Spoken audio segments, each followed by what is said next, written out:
Hey Dal, how you going, man? I think we're all good. Ready to go.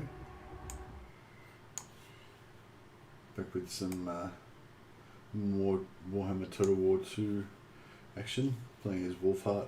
This is going to be another science stream, just trying to figure out some stuff. Yeah, I mean, it's going pretty well so far, I guess, all things considered.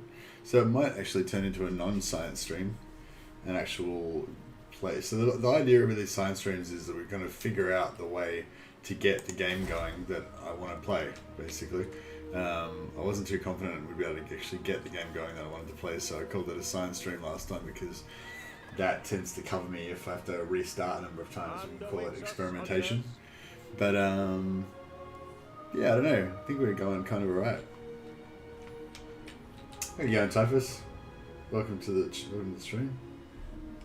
Morning, Dal. But yeah, so just to kind of recap, I guess the idea was, I wanted to play Wulfhart. I want to get all of his unique heroes that he gets, which are really cool. But I don't want to have to play in Lustria. I don't want to have to deal with this whole situation that he has down here. So I basically want to just piss off out of Lustria and just come back to the beautiful Empire, the old world that I love. I just refer to him as a mercy campaign. Yeah. Hey Robert, how you going? Hey Jamie. Hey Evil Monkey. Hey Blackout. Hey Theme Bob. Jeez, we got all the fucking usual suspects today. Very nice. Some of my favorite lads in the chat already. It's pretty good. Blackout's you're our current Markus expert of it, aren't you? You've been doing a lot of Markus Wulfhart campaigns. Noticed you've been updating the Discord. So for anyone who's wasn't around for last time, we're doing a campaign on the Discord where basically it's kind of I don't know if this is kind of like the third time we've done it now, I guess, but basically we kind of announce our intention, which is, as I said, basically generally just something where I'm trying to set up a particular type of campaign that I want to play that's maybe a little bit different or whatever, and then I kind of enlist everybody's help to try and figure out how to do it. So there's a channel in the Discord. There's a link in the description below to join the Discord. You go to the Discord, and then there's a set of channels called campaigns, Warhammer campaigns, sorry, and then there's one channel called Wulfhart Return to Drakwald. So if you go in there, you'll see everyone's commentary about how their Wulfhart migration campaigns are going, and screenshots of what they've managed to achieve and so forth.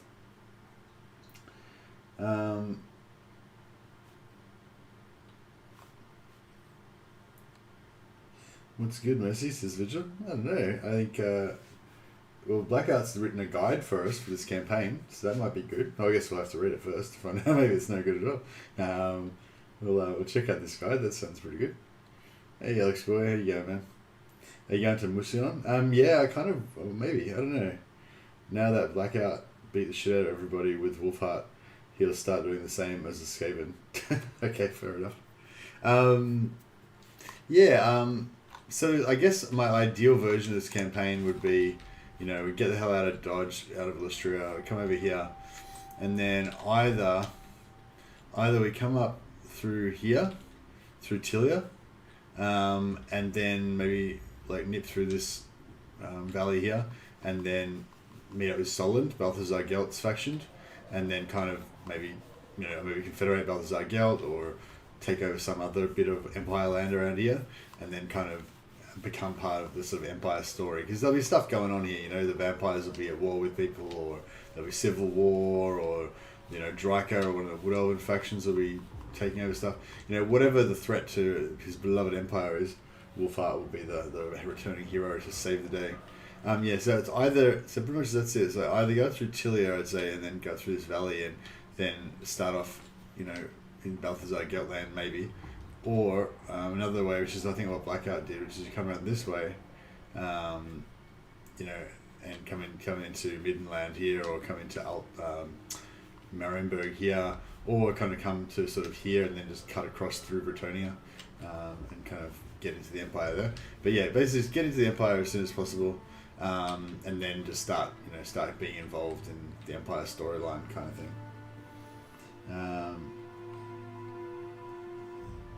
I'll give it a shot, says Blackout. You're gonna get into some Skaven now, Blackout. Well, I don't know if I'm quite finished with the Wulfhart thing just yet. But maybe I'll read this guide. Maybe it's done. Maybe it's solved. Are you planning on just keeping the heroes and mechanic levels down, seeing how the quests are most illustrious stuff? Hey, Evil Monkey. Well, we talked a bit about that last stream. You can do a little bit of their quests while you're over there. Like there's some of the quests you can get done pretty early. You get up to like 1 or 2, but you can't really get them up to like tier 4 where the good stuff happens. Not unless you commit to staying in Lustria for a significant amount of time and involving armies and stuff like that. So I think that we'll probably kind of go over to the Empire, do some stuff over there, and then send an expeditionary force back to Lustria, like in the mid game or late game, in order to get those heroes leveled up. Get there. So there's this. So this time we managed to do 3 levels of Hurtwood Vanghar, but the 4th one, we have to capture and occupy the Awakening, so we didn't do that. So we have to go back and do that to get his one. This one, we have to get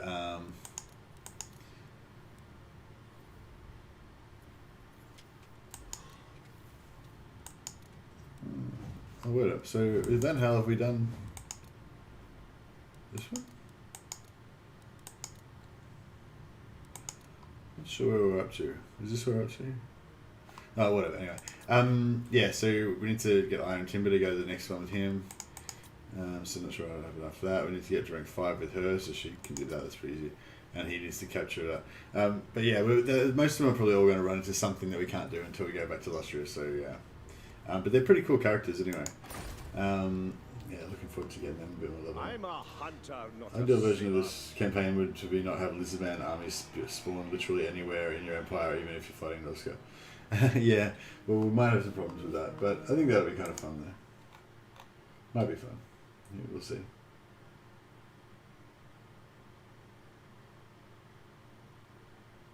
So yeah, I don't know if I really got time to read this whole guide though. How long is it?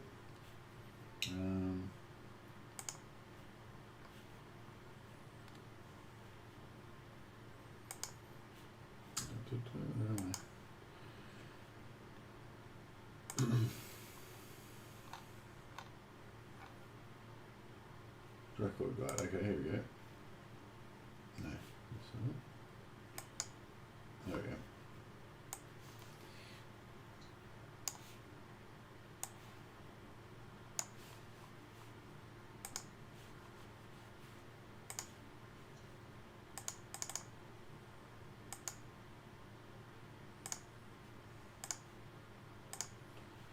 Okay, so this is the Drakwald guide, a la Blackout. So first, I kind of feel like we need to start a new campaign to follow this guide. But yeah, so okay, so move this over. Maybe should I make it a bit small? Oops. How small can you still read it? That's probably the question. Oh yeah, you can still read that.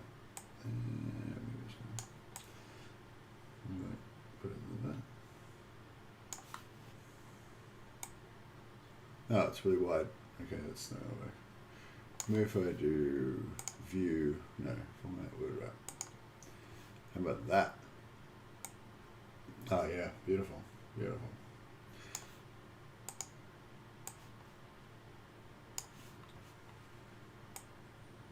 Okay. So turn 1, declare war on the mutineers. So that's what we do. What we did in our one as well. So we were here, declare war on these guys. That automatically gives us the we're over here, sorry, and that automatically gives us the witch hunter hero, and then we move Huge Van Hal, attach them to your army, and then auto resolve the battle. So we fight the Lizardman battle army here. They get destroyed. Move towards Temple of Kara. Jump and recruit 3 archers. Yep, that's exactly what we did do. Get Van Hal to leave the army and make his way to the spine of Sotek. Walk towards for that's exactly what we did do. So he came down here. Once he gets down to here, that unlocks the dwarf, which will spawn back over here near your army. Demolish the training field and Temple of Kara. Yeah, exactly. I think we did do that as well. Markus gets Route Marcher in the tech tree, and that helps for his movement and civil and logistics. Yep. Move Markus towards Kara, recruit 3 more archers. Continue moving towards the spine of Sotek. Oh, so moving Van Hal towards so move your hero towards the spine of Sotek. Build walls in Kara. Okay, we didn't do that. Force march towards Tlinkan. What? Where's Tlinkan? What the fuck?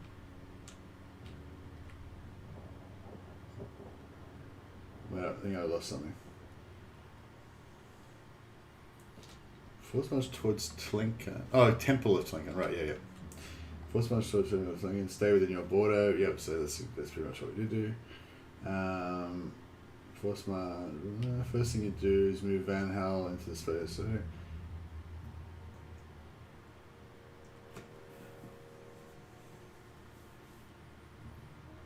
So after this, Van Hal moves to spine of Sotek, the dwarf spawns here. Then Van Hal starts heading towards the Empire independently, because he won't catch up with the army. Attack and take over Tlinkan. Use the war wagon to blow up the couple of corpses. Okay, so I think I'd already disbanded the war wagon by this stage, so don't disband the war wagons, obviously. Use corpses to blow up their own troops. Nice. After that, get rid of the war wagons. Cool. Spend it into reassuring presence. Okay, that's interesting. Recruit 3 more archers. Use gunnery supplies. Get recruits in the army, so that gives you your grenade launchers and your cannon. Move towards Pox March. Yep. Sails towards Pox March. Yeah, that's what I did. Okay, but then I don't think I didn't attack Pox March. I just fucked off.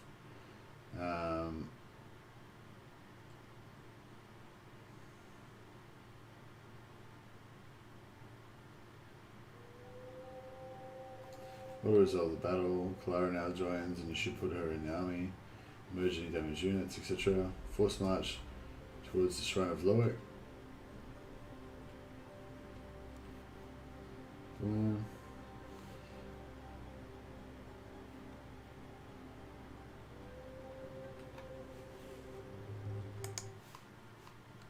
Turn 9, nothing in turn. Turn 10, take Shrine of Loic, at 3% movement back, so if you know exactly where the shrine is and leave Pox Marsh, you will have enough movement to reach it. Into Force March and set sail for Brion, as we're going for Carl or Boris first. You can set sail for Carcassonne and march through Atheleron if you want Gelt first, but it'd be the easiest to leave it last. Okay, so I was sort of saying come around through Tilia. So you're saying come... okay. So we kind of come up here and then through there. That kind of makes sense instead of going around this way. So you're saying go here, go through Carcassonne, and then go through the woods, and then kind of come up through here into if you want to go Geltway. Otherwise, go through Brion. Where's Brion? There's Brion, right. So go through Brion and then through here to get to the Empire.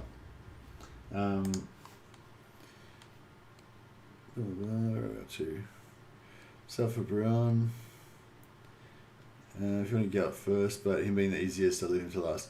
So yeah, I don't know if I'd agree with that. I feel like because he's the easiest, you should get him first because, you know, that, like, the quicker... Oh, but wait up, but there's no...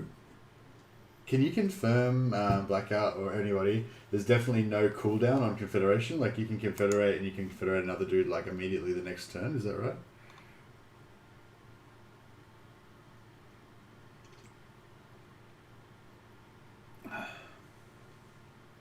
I played Markus on Vortex, got to turn 80 and I got wiped. Tried to stay in Lustria, Skrog, Gorok and Locker all ganged up on me.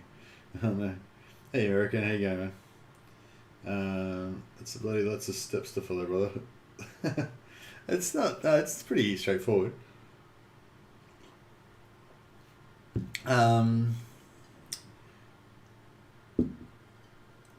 I'll just quickly read the rest of it, and then we'll kind of do our own thing. Still sailing. Landfall at Brion. So where were we? So we're making landfall in Brion here, and then push. Which one are we up to? Landfall Brion was turn 13. Turn 14. March towards Helmgart. Choose new technology. Choose the tithe rebates. As we will start to take Empire settlements and don't want the revolts. Continue the march. RNG could turn up in colours and ruins fighting everyone, or it could be chilling at strength rank 1. Most time he was just that, strength rank 1, but it could vary. Boris also could be way up in strength rankings, but a few runs I did he was getting smashed by the Leafcutters tribe, so it was easy pickings. I can't really guide you through the rest as a different early game. Some tips though: before you declare war on one of the Empire factions, give them small gifts. 10 per relations. I usually stick to 10 gifts, then declare war and take them out ASAP. That way the relations will be still high. They'll be strength rank 120 or lower, and they'll be begging for a confederation. Yeah, I think that's our new sort of technology breakthrough that we discovered in the last few weeks. This like bash confederation strategy. I think like people had done it before. I'd done it before. Everyone's done it before. But I think we kind of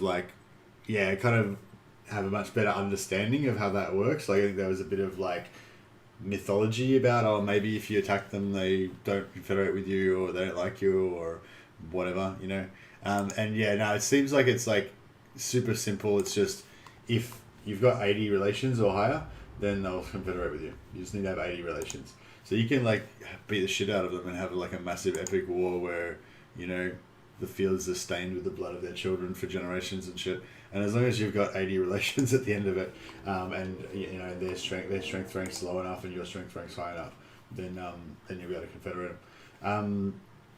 So that's good to see. That's a nice little write up. Blackout. What was I gonna say? There's not like I don't know. I guess there's like nothing too like revolutionary in there or anything. But I'm kind of getting the feeling that there isn't really going to be anything too revolutionary about this Wulfhart migration. It's just basically you've got to fucking migrate. You got to get there. Basically, that's it. But still, that's pretty cool. And I think that's a worthy contribution to the science of Wulfhart. Oh, you've got a really hard name to say. That's not that hard. Just have to...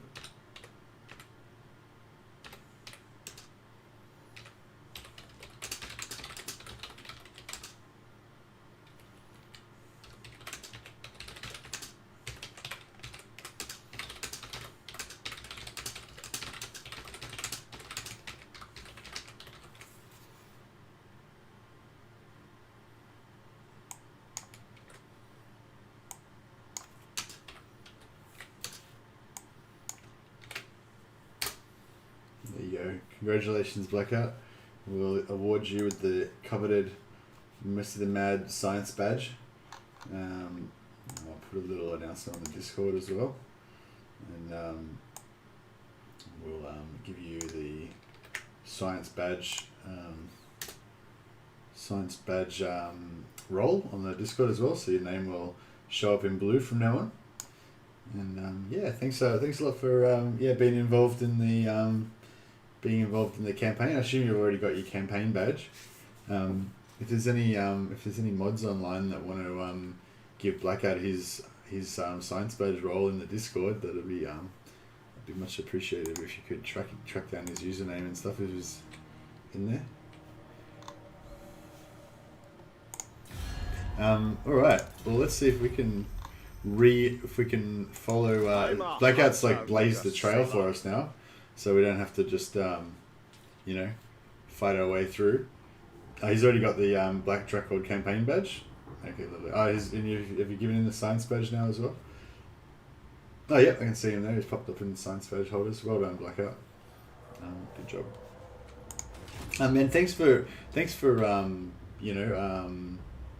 The mods are familiar with you. Yes, we're all familiar with you. You've been quite active in the Discord. I appreciate it.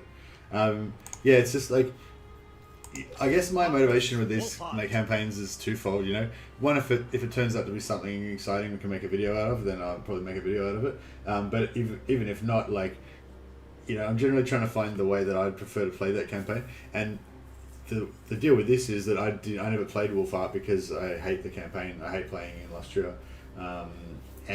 So I was like, well, what would make it better? It would make it better for me if it wasn't in Lustria, you know. So I just wanted to figure out how to, you know, play him not in Lustria. So I kind of like put it out to everybody to see if anyone else was interested in this mission, and you know, if anyone could help me figure it out. So appreciate everybody who's contributing to the effort of helping Mercy to play his dream Wulfhart game not in Lustria. So I don't think we need to do anything. With the technology, what technology did you say?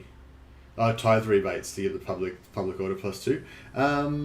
Yeah, that's decent, I guess. I feel like this Emissary to Prince Altdorf is what I want to get first. It only takes one turn, so, and I've got heaps of money. But yeah, that's like 2.5 small gifts straight away, you know. So yeah, I might just get that done. Off topic, but any impressions of the House Court or announcement? Yeah, we might do a little plug for that while we're here, actually, guys. So there's a game called Necromunda Underhive Wars, guys, and it's a pretty. I mean, I've been a big supporter of this game since it came out because I'm a really big 140k fan, and Necromunda is a sort of mini game set within the 140,000 universe. It's really cool. It's got heaps of background and really awesome, you know, lore and everything. What do you call it? But I don't know. I just found like the development didn't sort of keep up with my, you know, like I played the hell out of it for like 2 months, I guess, and then, you know, they kind of just the development didn't really keep up with me. Like I needed more depth to it, more content and stuff like that. But I think like the average player would probably get a good 3 months of playing out of it. Hey man, I've noticed in your stream of vids your output volume seems low. Hey American, don't know if what I can really do about that. Can you turn up the volume, or is it like too low to be able to fix it with the volume?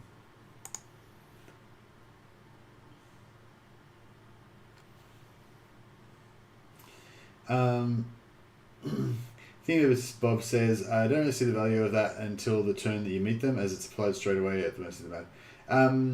Yeah, that's valid, thing of Bob, but I don't think there's anything else that's too critical to get beforehand. And also, if you want the advantage of the like turn 0 diplomacy, like you need to have it before you meet them. You know, you can't like meet them and then do it. Otherwise, it's gonna take longer to apply. Not that that's a big deal either, but yeah. Basically, maybe it's not critical I get it now, but it's not like there's no reason to wait either. I don't think really, but yeah. Correct me if you think there's something else that's urgent to get first.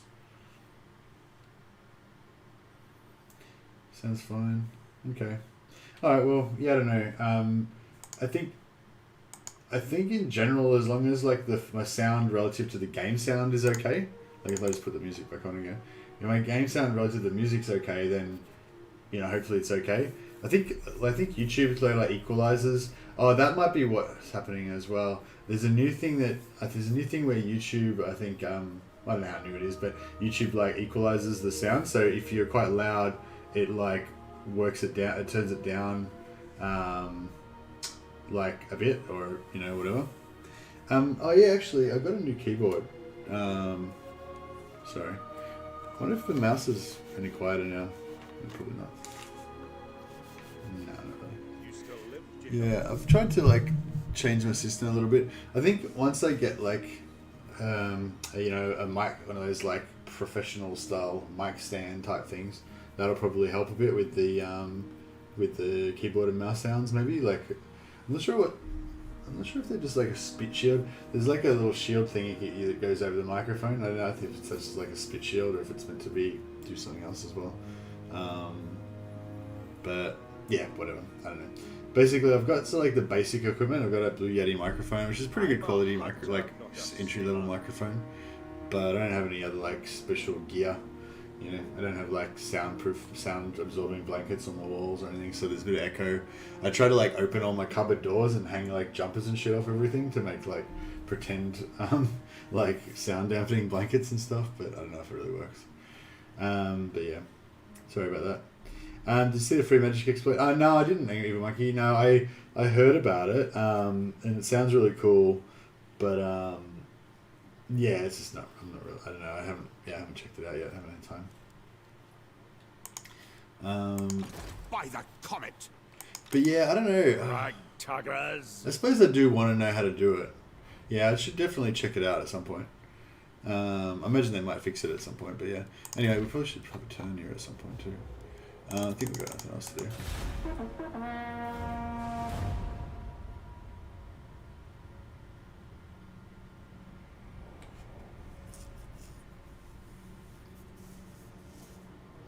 Yeah, no, some people told me about it on the when we were playing last night's stream. I think it sounded pretty cool. Legend. So yeah, so anyone who didn't know, Legend came out with apparently an exploit where you can cast flame storms without costing any mana. Within 5 seconds of each other. Oh, okay, so you can even get rid of the cast the cooldown as well. That's pretty cool. I noticed that he started off playing Empire. Started off playing High Elves, and then he was playing vampires. So I'm guessing he just wanted to like try out how overpowered it was with all different factions. Markus, Wulfhat. So yeah, do we want to go through Brion? I'm guessing so. So that was the thing too. If I had have gone the other way, like if I had have gone through Tilia, then this having getting that plus 25% to our relations would have been helpful as well, because it would have. So what if I should go this way? I should sort of go that way. That way I get. Yeah, because it's gonna no matter where. So we're not going to get there in time on the red. Like so, next turn's the red movement, and we're not going to get there in time. And the blue movement will kind of. It's weird how it's saying we can go ashore and then move heaps extra. Normally you can only move and get stopped when you go ashore. So sort of thing, if we go here, it's going to be basically the same. Sort of. Yeah, so we want to go over here.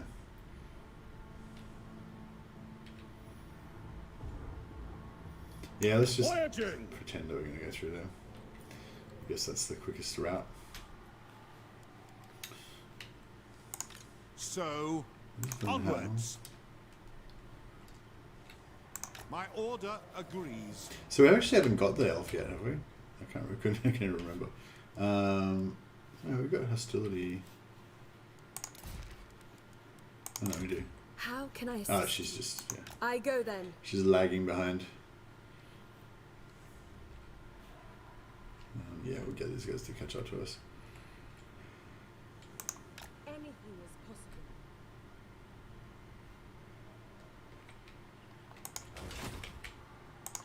Who calls? So we're not going to get quite as fast as Blackout, I don't think, but we won't be too far behind. I think Blackout got to Empire in turn 16. We'll probably get to 18 or 19, so pretty close. I like the machine gun burning heads. That's pretty crazy. Markus Wulfhart is like Matt Damon in the Team America movie where he can only say his own name. Matt Damon. Lol. When a system like Magic Casting becomes overpowered and breaks the game, I wouldn't use the exploit. Takes some of the fun out of it for me. I didn't want to be like a wet blanket or anything, but yeah, I kind of... Fearless. Yeah, it didn't... Yeah. Yeah, that's kind of like what I was going to say before. It's like, I kind of want to know how to do it, but I'm probably not going to like go out of my way. You know, it could be fun. Hey, Jerry Mouse, how you going, man? I think it was Jerry Mouse that actually set us on this path originally, wasn't it? You're the one who first kind of suggested this whole migration idea. So yeah, what do we think next? Don't really. Oh yeah, this casualty replenishment. I was thinking. So, all the Empire lands are. So is it going to tell us? No, we can't even. No, it's weird how it doesn't tell you that it's like. So it's unfriendly territory basically for us to be in here.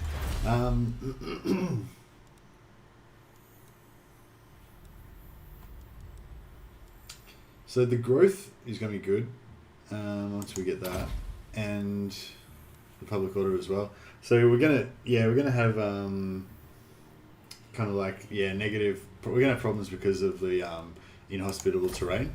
So, but we do have that extra 10% replenishment skill in our skill tree. That's going to help overcome part of it, and the extra growth in the skill tree as well.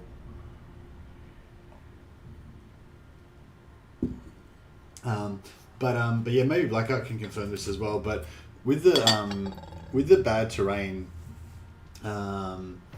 so like the oh yeah, sweet. We don't even have any territory, so okay.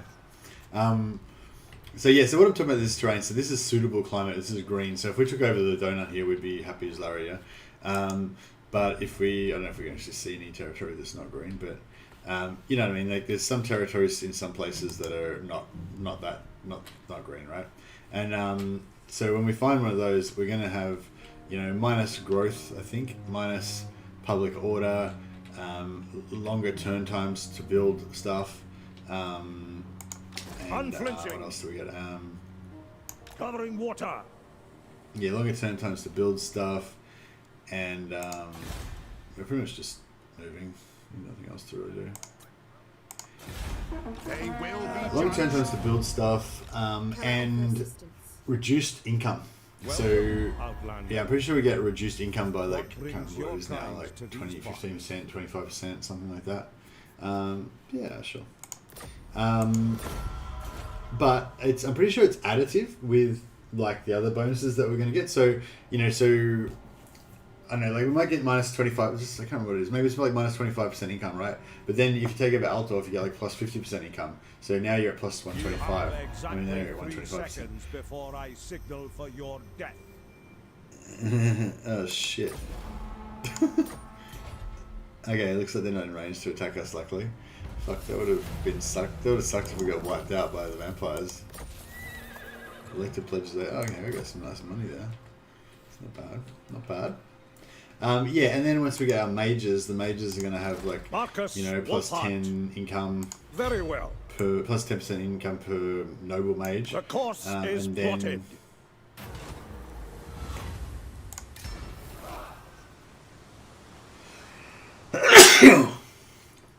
plus 10% income per noble mage, and then I think we get another plus 15% through their skill tree. No greater marksman. So I'm pretty sure we're not going to be able to get. No evildoer may receive the blessings of their We're late not going to be able to speech, get but any remember military this. access or anything anyway. So Do you know who I Those armored in faith? Bow before the rightful you think laws these of guys would Islam. As you be say. pretty happy with us because we're at war with their enemy? We are the best. Well, don't be shy about it. Covering water. Oh, Mison's right there. Holy They are shit. no match Okay. for the Hunts I Marshal's think I might have troops. fucked up already. Alright, we might have to restart this campaign. Do you think he's going to attack? I don't know. It might have been a mistake.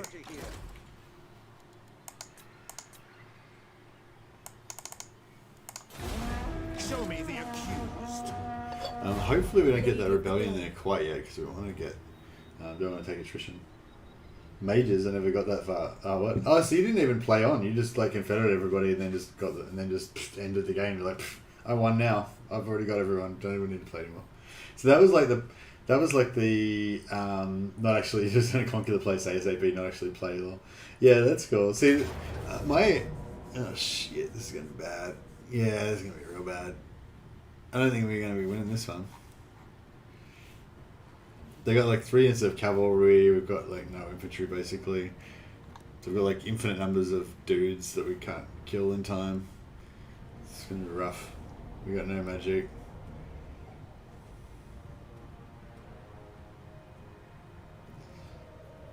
Yeah, Andrew Jones. Why the fuck do you have two different names? Just making it annoying. Bless you. Sorry, I keep sneezing on stream. Sorry if that's really loud and annoying.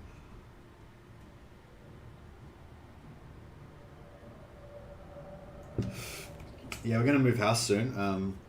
In about a month. So we're moving house.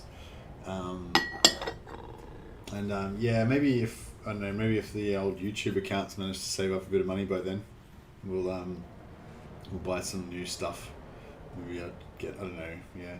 I've got a new keyboard from work actually because they gave us a new setup to work from home, and the new keyboard's actually much quieter. So yeah, I might. Yeah, so the keyboard clacking should be a lot better when I'm just going to use that one for gaming.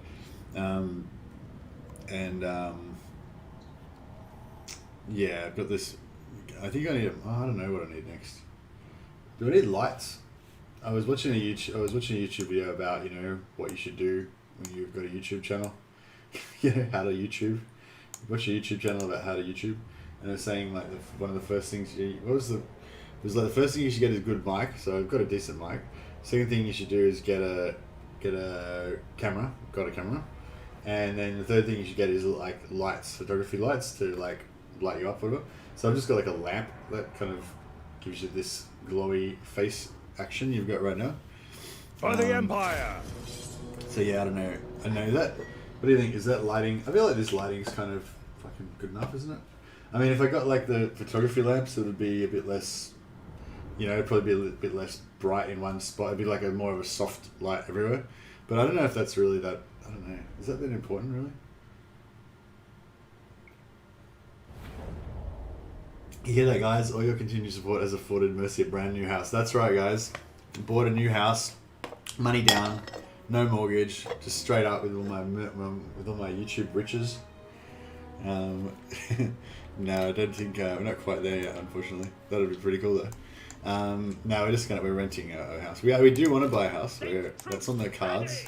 We've decided to be grown ups and try to get a mortgage and all that. But not for a while. Like we're aiming for 2 years from now. Hopefully we'll get a deposit. We might get a bit of help from parents and stuff. Missiles will fly! But no, we're just moving. We are Sigma! Gonna move so I'll be closer to my jiu-jitsu gym, and or maybe I'll actually start training again, which would be good. And yeah, it's just a really much cooler suburb. Like lots of nightclubs and cafes and cool shops and all that kind of stuff. So Mrs. Mercy can do her retail therapy. Fuck, I don't even know what to do here. We're just gonna die. Look, there's not even any clear fields of fire to like fucking shoot shit from. Like, there's no corners to camp in. It's a nightmare. We're going to like fucking Vietnam. Shit. I don't know what to do here. Should I just get it over with and just lose the campaign so we can restart, or what? Or can we win this? Does anyone have a plan? I don't have a plan. Let's do a quick catch up on the chat. Checkerboard saves the day. I don't know if checkerboard's going to work with this. Checkerboard doesn't work very well with archers because their range is so shitty. Their range is 120. So by the time like they're in range, they're already hitting the front line of your checkerboard. Yeah, and they're really shitty in melee, and they just fold pretty much straight away. They just die. They've got no armor. They've got no melee defense. Yeah, it's just all bad. Like I said, we've got no magic. We've got nothing that does a significant amount of damage. We've got the grenade launchers, probably the only thing, but they run out of ammo pretty fast. So yeah, hey Linksy, how you going, man? Science, says Linksy. Indeed.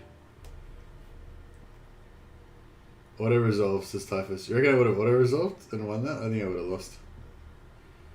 The Waffle Creation says, hey, I bought a HEMA starter kit for £138. I've been training with my friend at our local park. All HEMA is closed in UK, but still trying hard. Oh wow, that's awesome, Waffle Creations. I didn't even know there was such a thing as a HEMA starter kit. I guess it makes sense. I've been kind of out of the loop for a year or two now, so yeah, I don't know what's on the market. Yeah, what did you? So what have you got? Like gloves, a mask, and some sort of feather, or a nylon feather.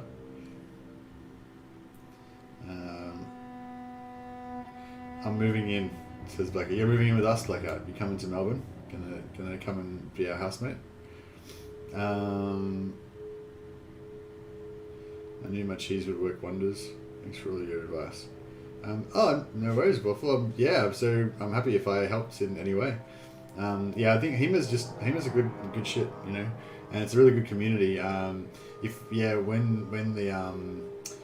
When the COVID shit's over and you can actually join the local club, you'll see that the people are really like welcoming and just, yeah, it's like a universal, just people that do HEMA are fucking cool everywhere. They're all kind of like nerds.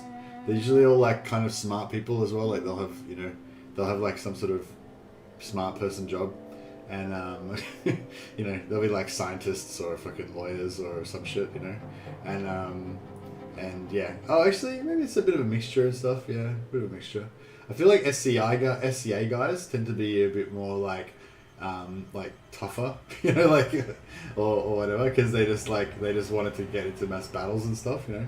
So they're like, you know, whereas HEMA guys are a bit more more considered about it, you know. They're like there's a bit more skill involved and shit, you know.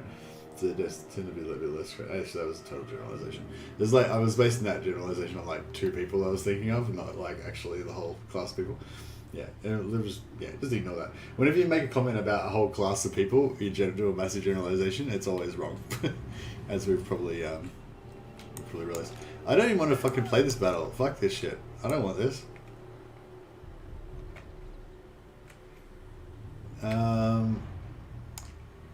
Fuck, what am I going to do here? The Knightly shop provides fencing helmet, gauntlets, and a plastic training longsword for having to do. Okay, perfect. Yeah, that's perfect. That's pretty much what you need. Like, yeah, I think gloves and mask, you know, you need the mask to make sure that your eyes don't get put out, and you need the gloves because you'll get hit in the hands like a lot. You get hit in the hands more, and it's really bad getting hit in the hands because your fingers break really easily. But you don't get hit in the face as much. Yeah, you get hit in the face pretty often, I guess, as well. But you don't get hit in the eyes that often. But if you do get hit in the eyes, you know what I mean? That would be really bad. But you don't get hit in the eyes ever because you wear a fucking mask, obviously, unless you're a psycho.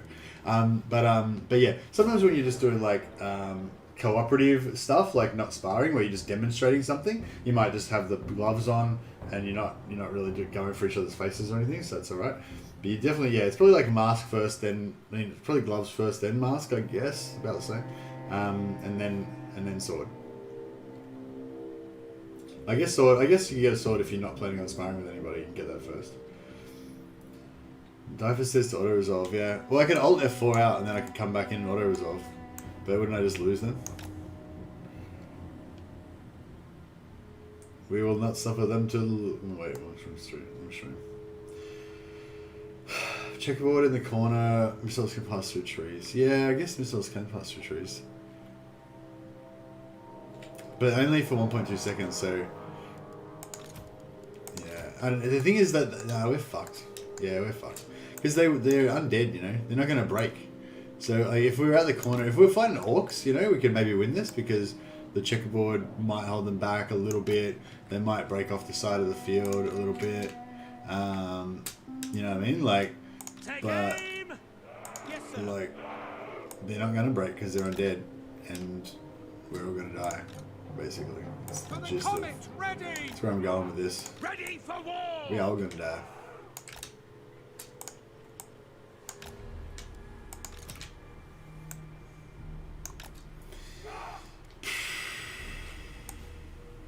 Missiles ready.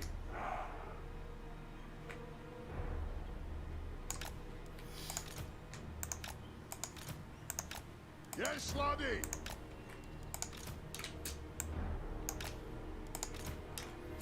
Yes, fucking hell, yeah, sucks. Unfortunately, artillery doesn't pass through. Artillery doesn't pass through trees.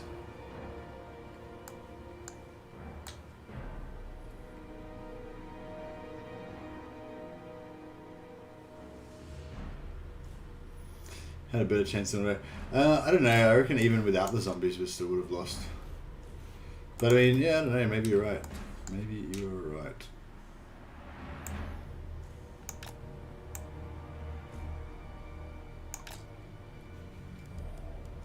Paladin of Britannia, ever faithful. Yeah, fuck it, I don't know. Okay, I think I fucked anyway. Like, I don't even, like, want to even bother trying, because I'm just too depressed about it, you know? Very well. But see, you need a plan. Like, I don't have a plan. I'm just like, yeah. Says legend. Who are we fighting? We're fighting Musion. Musion, yeah, attacked us, which is pretty, you know, expected, I guess.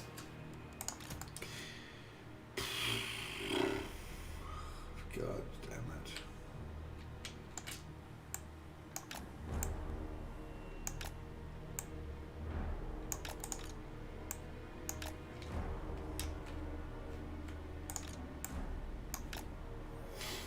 Fucking piece of shit.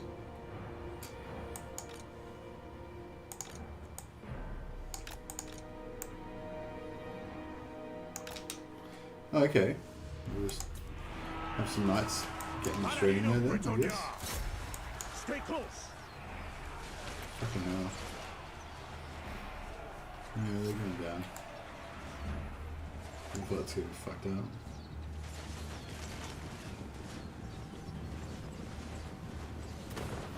Waste ammo, then retreat, then auto resolve next battle. Yeah, actually, that's not a bad idea. Hero of Britannia, swiftly. Yeah, that's not a bad idea. I don't think we're going to be able to retreat. Then again, we've got such really low, range that we can't really, like we can't really get any significant damage on them without taking damage ourselves. Like, you know what I mean? Like they're gonna hit our front lines like almost instantly after our archers start firing. Like when I said, move away from the wood so you can shoot them in the open. There is no open. Like we could have gone here and then maybe part of their army. Oh, what the fuck? Oh god! Like they fucking put that. No. The cannon's getting fucked up. I know. What is attacking it? Is it like zombies or some shit? Skeletons. Yeah, okay. So I forgot to put my cannon over here. So now our cannons are getting destroyed. Cut down the trees. Retreat the cannons. Yeah, I could retreat the cannons. They might, like... just drop the fucking cannons, dickhead. Get the fuck out of there. For the Warhammer! Alright, cool, the skeletons are ignoring him now. Oh no, they're not. I thought they were ignoring him. They were ignoring him for a second, and then they're like, oh no, let's wipe them out. Yeah, that's so bad. Alright, well, on the plus side, this means that we get to start all over again, and we can follow Blackout's advice this time. I kind of want to... I kind of want to hang around in Lustria like a little bit longer just to get better troops, because these archers are fucking complete pieces of shit. I'm almost considering just taking crossbowmen and just paying the double price, because we get half price with these archers, but they just really fucking suck. Oh man, fucking cannons get wiped out. So now I don't even have any cannons. All right. Yeah, we're fucked. That was pretty bad. I kind of was almost thinking we could have done it with with this sort of retreat idea. But now we lost our cannon as well, so... Paladin of Britannia! For hell them hammer! Q of heart! Swordsman! No lingering! For the Warhammer! Britannia and its men! Blow through! Strike out! Spearman! There's nothing I can't fix! The Empire endures! Target and fire! Markus, Wulfhart! The Emperor will save us! Yeah, Wulfhat can still get the fuck out of there. He's not Taking really, position! tanking is not really his strong point. Tracking! Go! Boom. Out! Jesus, look at all these fucking knights here. They're so good to shoot them with. Prepare for combat! Shields up! For France! Ready! Sir! Load it, sir! Attack!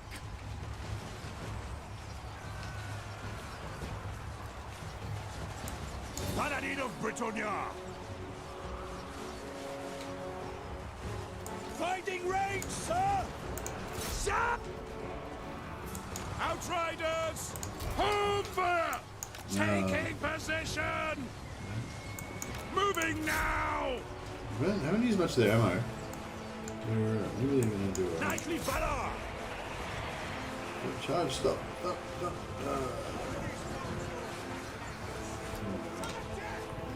Ready to fire! To battle! Equipped! Onward! Outriders! That was good. The Empire endures!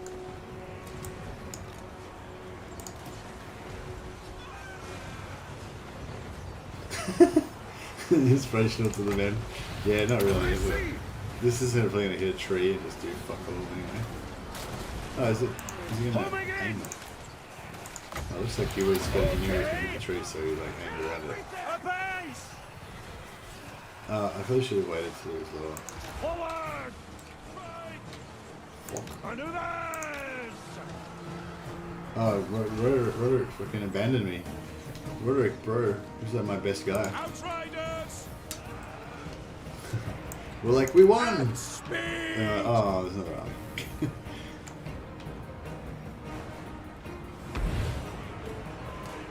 Charge! Yes, General! Ready!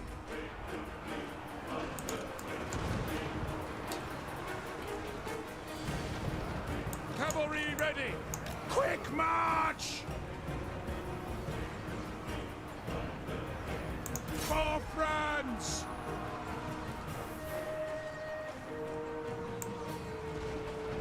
To battle! No shoddy contraptions here. Let me get my tools. Armed and ready! Outriders!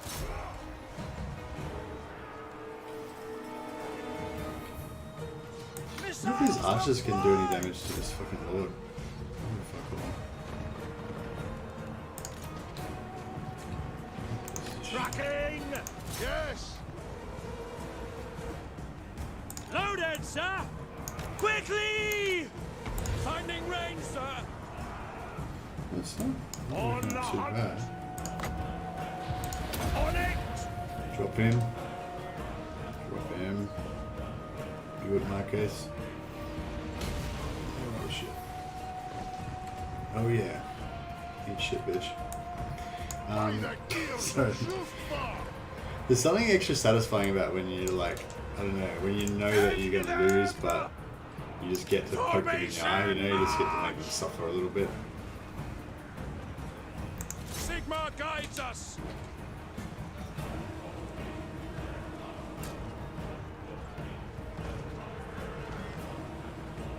Oh yeah, that's a good call. They've got no ranged, but they did have their own horses though, so maybe it would have been a bad idea. But now that we've taken out their cavalry, that might be a really good idea. This way! Go! Shit, we might be a bit slow. I think I'll keep it here. The thing I like about this is that they what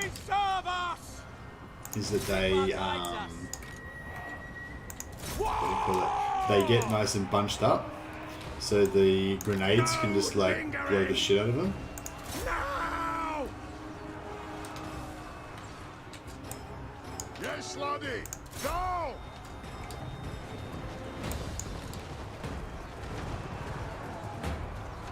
There's nothing I can't fix. Nothing can stop us. Taking position! Sigma, preserve us! Still got a fair bit of grenade launcher ammo left. Yes, sir, quickly! Go! Moving now! Shit. Muscle! To oblivion! Outriders! Take the ground! Shit, there's a lot of them. No shoddy contraptions here. Outriders! Prepare for combat! Markus, Wulfhart! Yes, General! At speed! We obey! Attack! Ready! By Ulrich's wrath!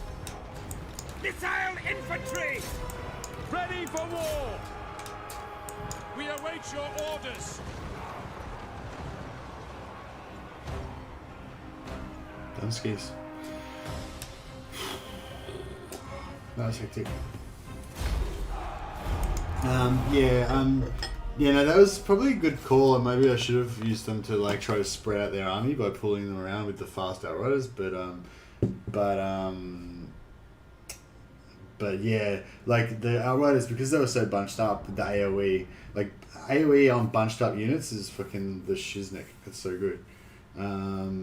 So I don't know. Maybe I don't know. Maybe I did a bad call there, but I feel like the outriders basically won that for us. And the archers were doing some pretty good work as well.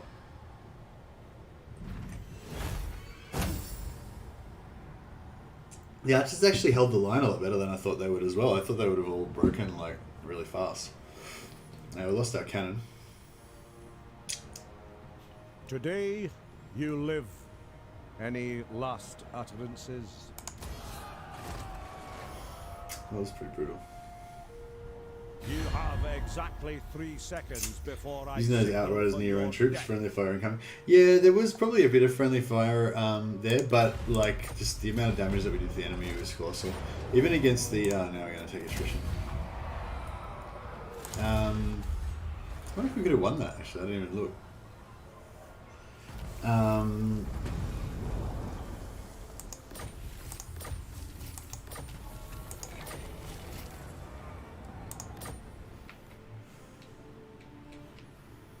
Yeah, so now we're taking attrition. Rakkenberg's vengeance! Borderlow. Their threat is minimal.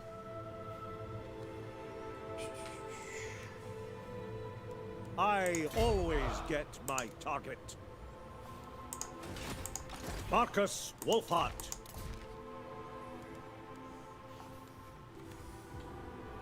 Move aside for the Emperor's expedition. Near the cannon. We've only got 9 turns until we get another. We've only 9 turns until we get another. The nation calls. Thing, so. Agreed. Dear. Yeah, I kind of want to restart now, but I don't know. Maybe I should just keep laying on. Play it as it lies, as they say. Covering ground. A defensible spot. No, we're gonna global recruitment because we've got no recruitment buildings, so we got no settlements. Loyal or not, they'd better fight.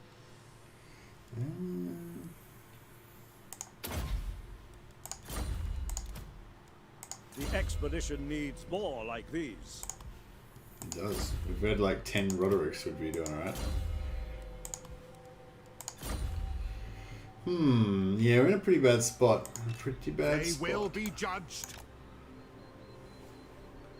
Traitors Got always Van get Hal found back, out so that's a in the pretty end. good gig. Can I offer She's still a assistance? couple of turns away. I'm not really sure what she offers to the army, but we'll have to check it out. Oh boy, this isn't going to end well. Yeah, it's pretty rough. Take Borderlow, you can fight in the field. Take Borderlow with my fucked up army. Markus Wulfhat. My half-strength, shitty tier 0.5 archer army, and all my heroes dead. I mean, the garrison is pretty shit. Fuck yeah, we probably should have done that. I will not. Markus Wulfhart. Very well. We could do it next turn. But then this guy's gonna have all the units. Shit, that would have been good. We should have taken Bordello. Fuck it. More sinners than homeless. Yeah.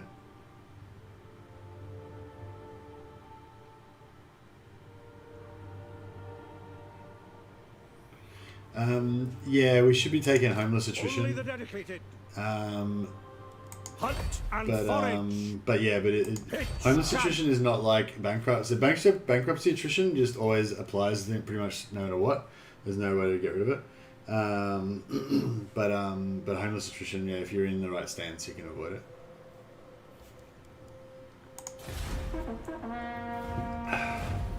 Really giving these archers a hard time. It's not their fault. No, it's not. I mean, they're brave men of the Empire. They're doing their bit and all that, but they're untrained. No, it looks like Bordello had the same idea.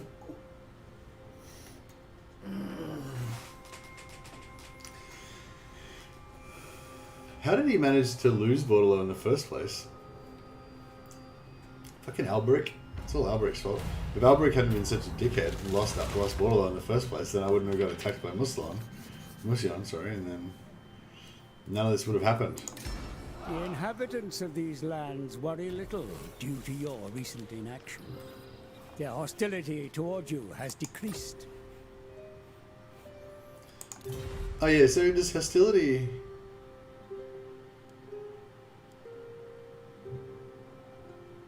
Enemy weapon strength. Oh, so it applies to any enemy, it's not just lizardmen. That's pretty shit.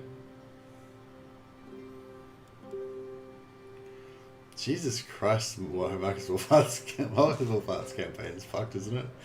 Plus 25% weapon strength. So you just really, really, really don't want to fucking get anywhere near melee.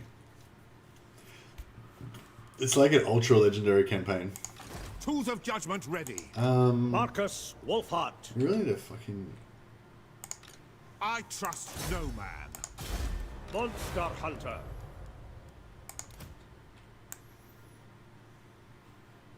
For Sigmar. We might be able to because we've got a fair bit of cash, so we might be able to just kind of like find an abandoned settlement or something that we can take over. Time to move. If we're lucky. A defensible spot. We'll just kind of like cruise along here. Show me with our snazzy 50% movement in camp hopping. Let's see how that works out for us. Unwise.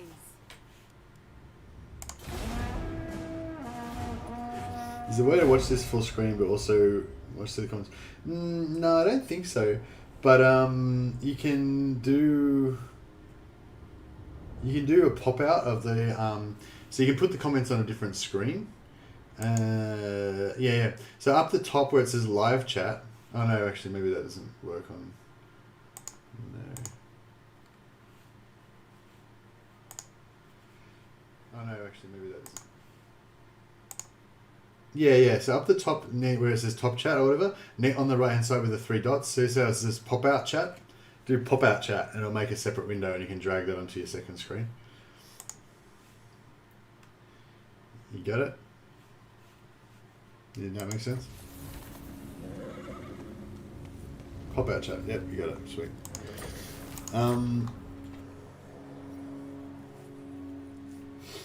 Yeah, I never knew about that. I only figured it out from streaming because some people use pop out chat to put the chat onto their actual stream.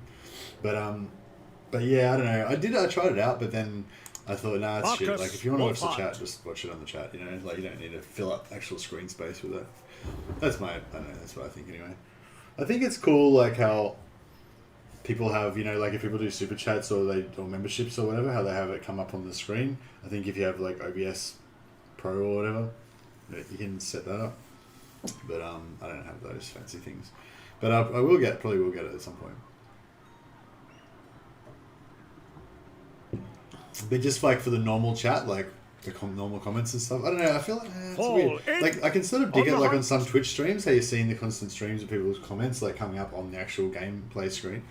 Kind of I don't know, I kind of can dig All it, but I don't know, like if you're watching like one of those like Asmongold reaction videos or something like that, you know, where it's sort of the, you know, like the interaction with the chat and stuff. Step to it. is part of the experience, I guess. For the you know, people watching the VOD later on. Markus, Wulfhart. I don't know. I guess Is chat that is pretty where experienced. heretics lurk? Pretty important. Fuck this! I bet this guy's going to declare war on me as well now, and I'm going to have to fight another epic battle that I'm not prepared for. Highball. What's she doing for us? She's giving us the missile damage. That's pretty nice, but only within 40-meter range.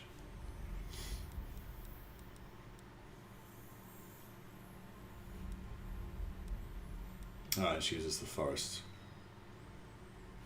buff. Okay, yeah, she's okay. She's not as good as the dwarves.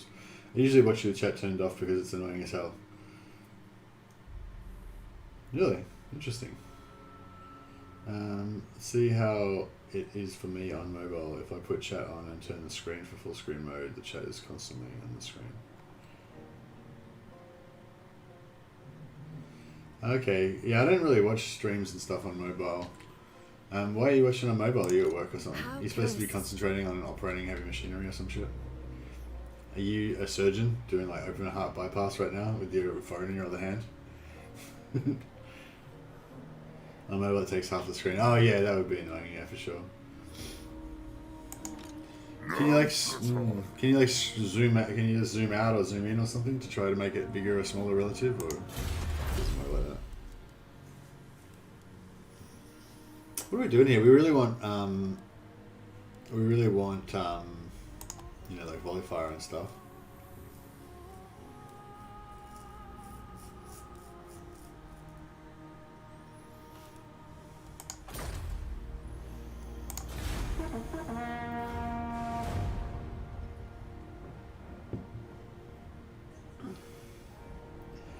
Doing open heart surgery and having the nurse hold your phone so you can watch the stream. Yeah, that's right, Maxty. That's the way to do it.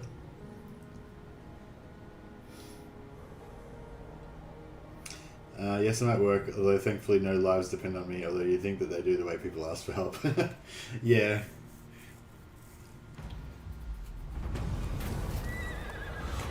Oh, okay, what are we doing here?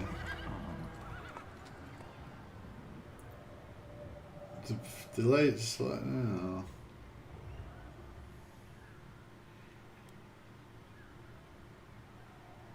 Increase your hostility level. Well, we don't really want our hostility level up, do we? Is hostility level good for some reason? Oh, does hostility level give you better... Hostility level gives you better supply troop stuff, yeah?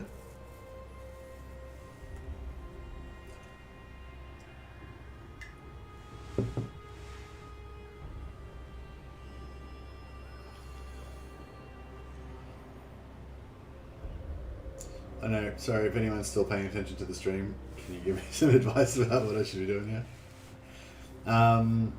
So basically we've got these heightened tensions, which increases the hostility level. At first I thought, oh, that's just bad, isn't it? But no, there's actually, hostility is actually good for some reason, you know? To give you, gives you better, like when you get your supplies, you get Imperial supplies, you get better ones or something? Is that what's going on? When it reaches level 5, you get reinforcements immediately. Okay. That might be... that's interesting. So, is it possible, would it be possible to get to level 5 really fast? Like, if before we left Lustria, if we just went, like, blitzkrieging and just slaughtering everything, would we be able to possibly get it really quickly and get some, like, better units and stuff? Can we cheese that shit? Like, if we had, like, a sack city or something? Or double sack city, like if we were able to get 2 cities near each other and double sack city. We probably couldn't because Lustria, the movement's fucked, you wouldn't be able to do anything. Yeah, but I'm thinking if you're like not at war with anyone and you got like a double sack city, it just goes up every time you have a battle, yeah? Every time we go up, it attacks you. Okay, so yeah, if I had like 2 sack cities and I'm just like hitting both of them every turn, twice a turn, then you know, we could potentially just like, you know, go sick. And is fame just flat out good? I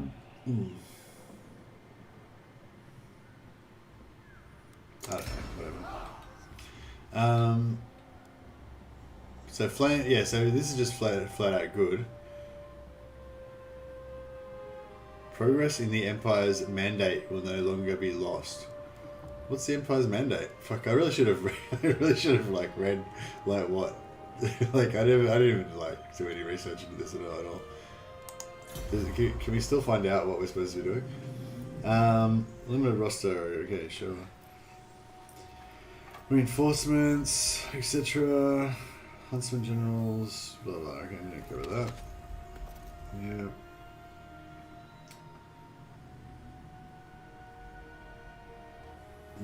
Okay, it doesn't really tell us anything. Where does it tell you about the Empire's mandate? What the hell's that? Oh, is that this? No. Yeah, I don't know. Oh, maybe the Empire's mandate is in Vortex campaign. Markus, Wulfhart. Struggling. Struggle Street around here. Agreed. I just gotta get moving really slowly towards the Empire.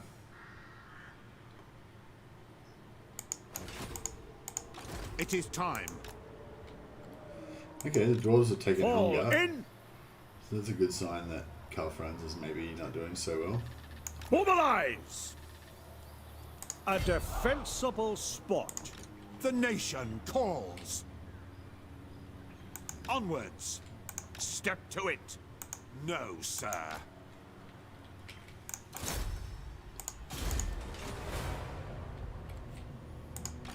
You need me? The forest has spoken.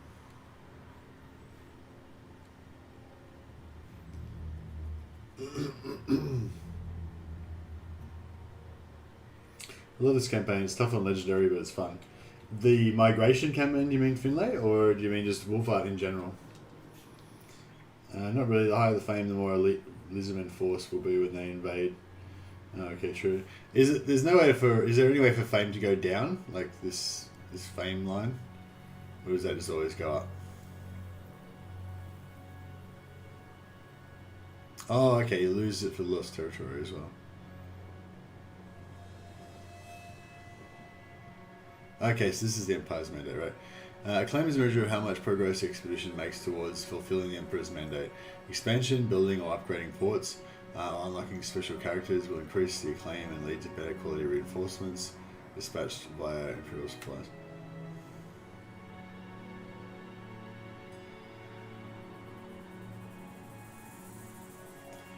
I wonder if, so we've got all the hunters unlocked, we've got 16 points for that. I wonder if we like leveled up their skills more, if we'd get more hunters unlocked points, or if it's just for when you first recruit them. I didn't really notice. Does anyone know? Like, if I do one of these quests, like if I get if I get the iron and timber for this guy and unlock the next level, will that make my hunters unlocked points go up from 16 to something higher?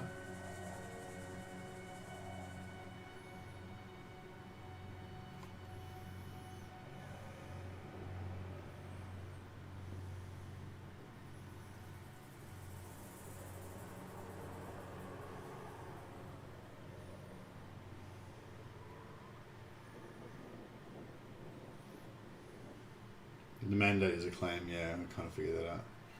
I think so. This is Wulfhat in general, but I think the mandation and the migration is a good idea. Lizardmen are very tough to fight. It's not so much that Lizardmen are tough to fight, although they probably are, you're probably right. Markus, It's just Wulfhat. that I don't like Lustria. Like, I love the old world. I love this little diorama of carnage that goes on around here. You know, I love how all the settlements are so close together and you can travel easily around the Empire. I love this forested, you know, I love these forests with little like roads in between the settlements and, you know, I hate the jungle. Yeah, I don't know. I just like the Empire. I like the Empire, I like the old world.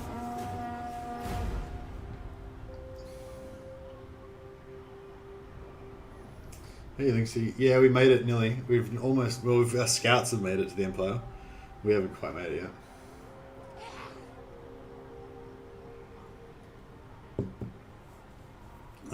We've got a fair bit of money. Mercy the Empire simp, indeed. We've got a fair bit of money, so we're still like got some hope that if we come across an Empire faction that are a bit beaten up, we'll be able to just yeah, Empire's strength rank 5, so they're a bit too high for us.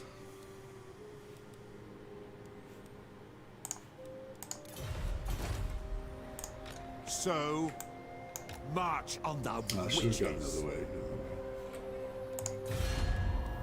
Okay, Midland don't look like they're doing too good.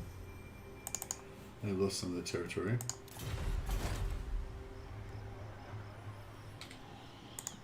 Markus, Wulfhat. Yes.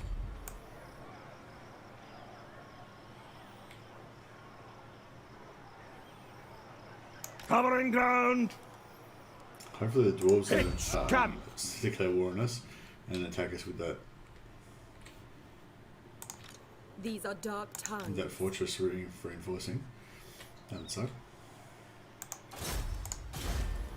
Yeah, it's gonna all work out, or maybe it won't. Hey, Boris Fatva.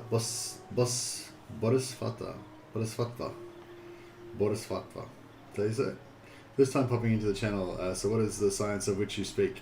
Hey, Boris Fatva. Basically, the science of which I speak is Markus, just Wulfhat. basically means that it's an experimentation stream. So, with this one, the idea was to try to start off as Markus Wulfhart, who starts off down in Lustria. Zoom out to the map. So Markus Wulfhart starts off way down here, just around here. But I really hate Lustria. I hate fighting the Lizard Man and the Skaven and everything around here, and the vampire pirates and all that sort of stuff. So I just don't like this area. So basically the idea is to just ASAP just get the hell out of Dodge, just migrate from here. You skip over here, take over Shrine of Loak, and then you either go kind of through here, and then meet up with Balthazar Gelt in Solent, or you go through come ashore in Barotonia, around Brion, which is around here, yeah, and then come up through Helmgart and meet up with the Empire here. And then you basically confederate one of the Empire factions and take over their area, and then you just basically play as Empire from then on. So that's the mission. And Boris Fatva. Thanks for that. See, that's helpful. Just puts the phonetic up there so I can just learn it straight away, so I don't have to like Google it and try and learn. But yeah, thanks a lot for that, Boris Fatva. Much appreciated. Yeah, so the science aspect of it is so basically we're trying to figure out how the best way to migrate to the Empire and start playing Empire campaign over here with your Markus Wulfhart. And the science part means basically rather than me already having an idea for the campaign and then me like demonstrating my strategy, it's like I've got like a mission for the campaign, don't know how I'm going to achieve it, and then we just experiment, you know. So basically if it says science on one of my streams, it means that I don't know what I'm doing. There's probably going to be wipes and restarts and like just random experimentation and stuff like that. Yeah. Whereas if it doesn't say science, then there's probably still going to be wipes and restarts, but hopefully less. Yeah, if it doesn't say science, that means usually I've got some sort of plan and I've got some sort of proven strategy that I know is going to work, probably, you know. Main problem with Lustria is the maps don't suit missile units at all, especially the Empire in my Huntsman campaign. I wouldn't have won without Outriders with grenade launchers. Yeah, Outriders with grenade launchers are pretty good value for sure. Yeah, so science stream just means experimentation stream basically. But if it works out, but it kind of got to go either way. You know, I can have like a normal campaign which I think that I've got under control, but then I just don't actually know what I'm doing. Or I can have a science stream that goes really well, like this one, where so far it's sort of gone okay. You have a science stream where I'm expecting to have to restart and for it to all be a disaster, but then it actually works out fine and I just play on, and it's not really a science stream after all, kind of thing. But yeah, to me, science means, you know, experimenting, testing things until they fail, you know. bit of repetition, that kind of stuff, you know. But yeah, that's definitely failing is part of it. Every last beast. Right, we're going to try and make diplomatic contact with Midland. Pick up the pace. What the fuck is Midland like? Hunt Does it them out. exist? There we go. So, Okay, so Midland's 132, so they're ready to rock and roll.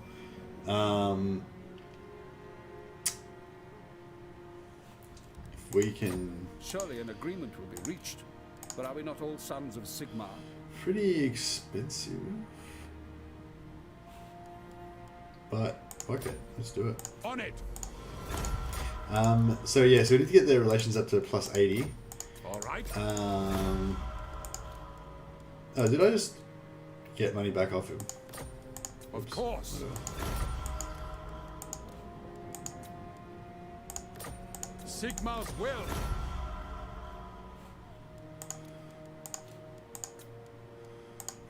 Agreed. Empire's We're going all in on Yes. this. We're going to confederate Midland, or we're going to fucking Fine. go broke. It's happening, boys. It's happening. I don't give a fuck. We're confederating. I'll spend every Affirmative. cent I've got if I need to. Because So it's like we be need to get them up to 80, but we need to get up to 80 like as ASAP. I think it only goes up about 25% or something per turn, or maybe... actually, that's a good point. We should learn... We need to figure out how fast it goes up. Maybe somebody already knows, but... So I'm going from 10 to 100. So we'll see what we land on next turn. If we land on like 35 next turn or something, Right. that'd be interesting. Nah, fuck it, that'll probably do. Not likely. Hopefully next turn will give us enough for non-aggression. And then... how much money have I got left? I've still got heaps of money. Fuck it, I'm just going to go all in on this shit. What? Just going to keep giving more It is money. good to see fellow sons of the Empire this day. As you say, sir. If we've got... I will. Yeah. The only thing is if they're if Middenheim is not already Yes. tier 4, which I don't think it will be, then... yeah, that's going to hurt us a They bit. will be judged. My order agrees. Good to know the definition of science in your stream, and I love the idea as lustrous stinks to play in unless you have an underwear mechanic. Yeah, for sure, for sure. Yeah, no, I think this will be. Hopefully, this will be a fun campaign. Hopefully, this one works out. Otherwise, we might need to do a bit of science and Markus, restart again. Wulfhat. But we have been pretty lucky so far.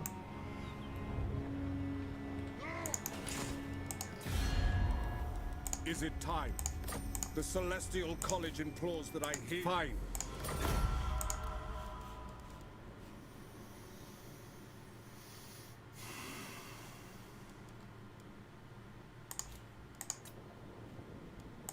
Gift price is pretty cheap for them, but The nation calls.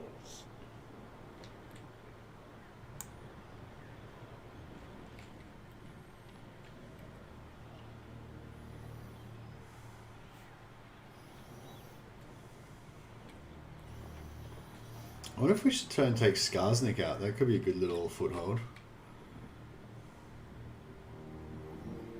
Step to it. We're going to do. We're going to trespass on the defensible Empire, but I don't think it really matters too much because we're not going to infiltrate them for a Lady little of while the anyway. Glen, at your service. Markus, Wulfhat.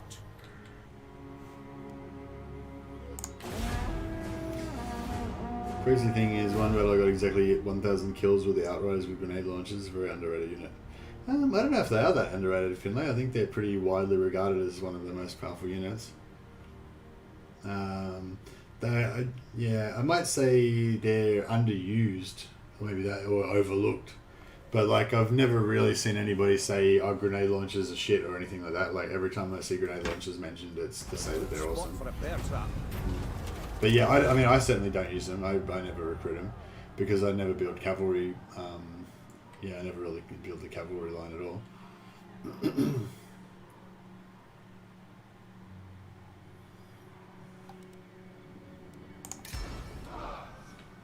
Does everybody else always go migration? Like I pretty much always take that. Like I don't think there's ever been a time when I haven't taken migration. I don't think I've like literally ever chosen the other option. It's like growth is just too good. I just always go to growth, no matter what. Fall in. I suppose I tend to play early campaign though, so maybe if it was late campaign I would, you know. So we were at 10 and we were heading towards like 144, 126. Oh yeah, so it went up by about 25%, I guess. It went up by 28.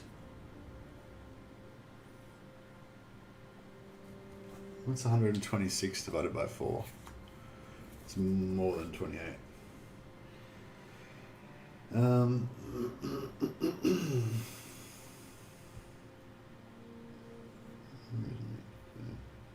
126 divided by 4 equals 31.5. Well, I suppose 31.5 plus 10 is 41.5. 38 is not too far off that.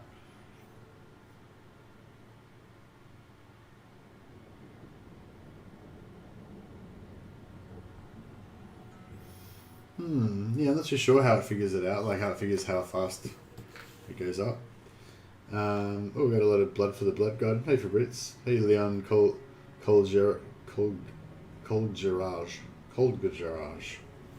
I probably said that wrong. Coldgarage. Leon Coldgarage. I don't know. Yeah, sounds like a cool name though. Hey Shopbus. Who else are we missing in here? I think that might be pretty much up to date now. Cheddar for the Cheddar Throne, indeed. Hey David Sinner. Don't be friends with Carl, lol. Oh yeah, true. We're supposed to do the Bash Confederation with him. Yeah, that's okay. We'll leave him for last anyway. Yeah, that was a mistake, but that's fine. I'll just yeah, I'll break the I'll break it and then in a few turns, and then I'll you know, I'll break it in a few turns and then I'll fix it up. But yeah, you're right. I shouldn't have done it with Carl. I think it's okay with Midland though, because Midland are fucked anyway. So we should be able to hopefully confederate them. See, I think that we're going to get. Who calls? Come then. Only Sigma's god, Ulrich, can judge it worthy or no.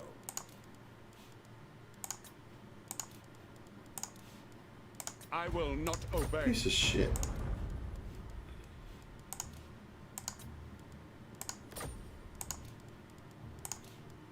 Very well. Yeah, I think like. Yeah, probably 2 turns we should be able to do it. If they're going to go for it. They may actually not even go for the Confederation, which would be a bit dickish of them. But I will turn my gaze on you. Ragtuggers. Ragtuggers. I don't know what that means, but it sounds pretty full on. Onwards, man. Pitch camp. He's all man, isn't he, Wulfhat? He's like Scottish accent's just like a manly accent, isn't it? Markus, Wulfhat. Move! Oh, the dwarf's Scottish as well. We've got a Scottish dwarf and a Scottish Markus Wulfhat. On the French hunt. knight. Don't know what her accent is. She doesn't talk when she's in the stack. Reminds me of the Drakwald. No, this forest reminds me of the Drakwald, is it?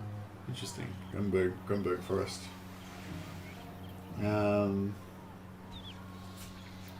Mercy, have you covered? Oh yeah. Hey, Shot Bus Hero. When you do the @ you got to do the full @ Mercy the Mad. Otherwise, it doesn't show up for me. But if you do @ Mercy the Mad, it actually shows up bright orange, and I'll actually always see it. Whereas, I mean, obviously I saw it anyway. But yeah, I try to read everything. But you know, yeah, if it's not @ Mercy the Mad, then it's a bit harder to see. The Skarsnik. Yeah, I've got a little video. Yeah. If you have a look through my catalogue, you'll find Skarsnik was one of the first guys that I covered. There's a very short 5-minute video just showing the first 3 turns of Skarsnik campaign. I pretty much would recommend that as probably the best opening for Skarsnik, regardless of what you want to do after the first 3 turns. So check out the Skarsnik Stalk Siege exploit video if you want. It only goes for 5 minutes. It's a pretty fun little video. So it was one of my first videos, so it's probably a bit shit, but yeah, it's pretty fun. But yeah, basically, my preferred opening for Skarsnik is, yeah, do the Skarsnik 3 turns, Stalk Siege exploit, take Carrick Norn, and then recruit all the heroes as fast as you can, like up to your base cap, so you have like 8 heroes, 2 of each type, and then abandon Carrick Norn, and then sack your way through the Empire, just like rampaging through here, just taking all the money and shit. Get your war going. So now you got 40 units. Then just fuck up the vampire counts, take over the vampire counts cities and shit because they've got like cool cities, and you've got you've also got Zufbar here as well. So you have like this sick little fortress here with like three walled cities all next to each other, and eventually maybe you can take Karak Hadron. Yeah, so basically that's my Skarsnik. My preferred Skarsnik thing is like you kind of like get all your heroes because Skarsnik's got a big hero advantage. Then get the hell out of there, sack your way through the Empire, take over the Vampire's lands, and make that your new Skarsnik Empire.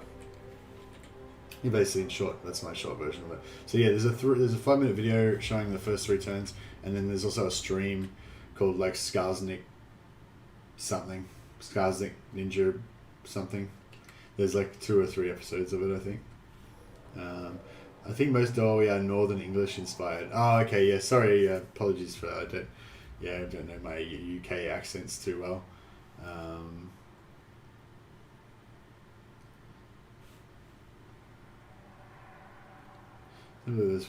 Yeah, there is a stream of a campaign, but it only goes up to like turn 30 or something. And I got distracted and wandered off.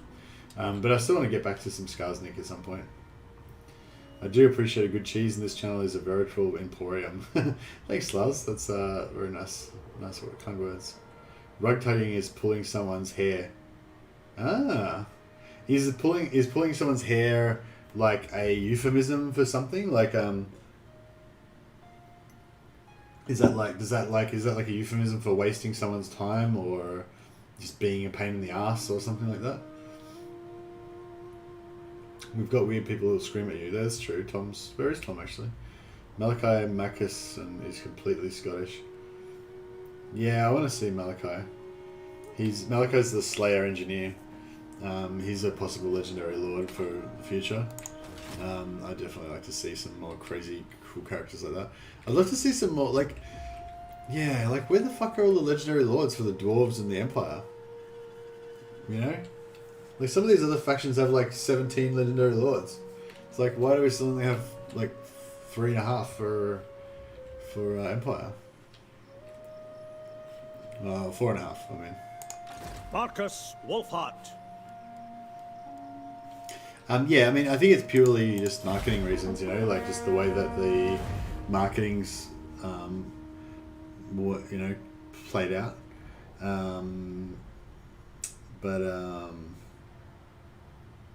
You know, like the not marketing, like the sales strategy, I guess. Like, you know, you got to release certain DLC at certain times and everything to maximize your sales and when the interest is highest at certain things and all that. Also, I think the DLC. Good spot for a bear trap. Yeah, I don't know. I don't know why. There just seems to be a lot more lords for some of the factions than others. Literally pulling someone's pubes.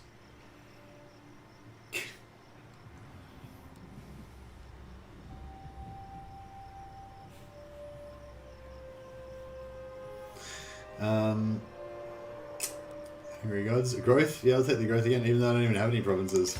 Fuck it. I want more growth. Markus. I just realised I haven't had no provinces for the last like 10 turns. I've just been like cruising around with my no province. No province posse.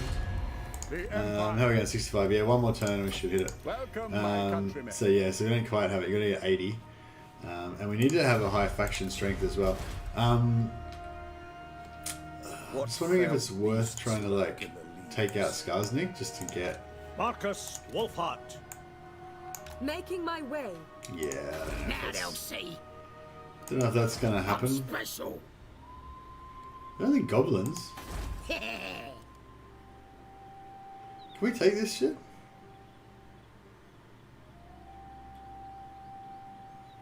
It's like shitloads of goblin archers.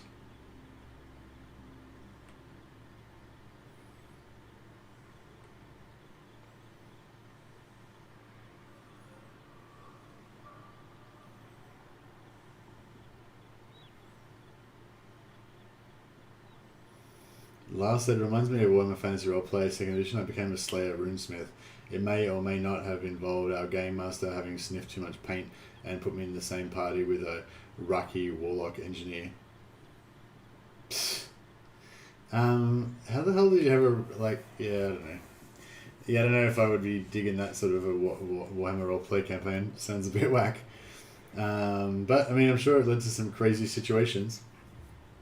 But yeah, I don't know. Yeah, I feel like if you're going to play, like, a Skaven campaign, like, everybody has to be Skaven, that would actually be super, super fun, I reckon. Imagine having a Skaven Warhammer Fantasy roleplay campaign where everyone's role-playing a Skaven, trying to backstab each other, and, you know, the Dungeon Master's, like, passing notes and shit, because all the characters, like, you know, every time he goes around the table to see what everybody's going to do, everyone's passing notes, like, about how they're, like, stealing something from this guy and stabbing this guy in the back and poisoning this guy's food, and, you know, just all the Skaven are just trying to kill each other the whole time. It'd be pretty cool.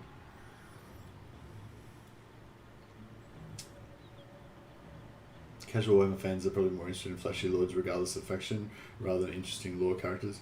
Well, I think that Malachi Malix and whatever his name is pretty cool, like iconic character anyway. Like, yeah, I think he's both. You know, he's cool. Like, he's cool and flashy and awesome, and he's also cool in the lore as well. Trees provide camouflage. What can we, like, is there anything we can do apart from just waiting around and hoping that Middenheim confederates with us? What do you need?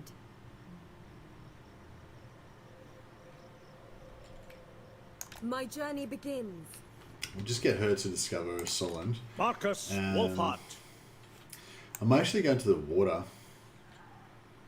If we go to the water, we won't take any attrition, I'm pretty sure. Will we actually get into the water? On the trail. What the fuck? Unflinching. What a dick. Without a doubt. No, I can't get back now either. Piece of shit. Yes. On march. No, whatever. I was hoping we are going to find some sort of... If we just get a settlement somewhere so we can just get another army. We need another settlement so that we can hire another army. Just to pump our faction strength up. I mean, hopefully we won't need it because our faction strength is higher than... how our faction strength is higher than Middenland. Oh shit, Middenland's under siege. Fuck, you better accept it this turn or we might lose him.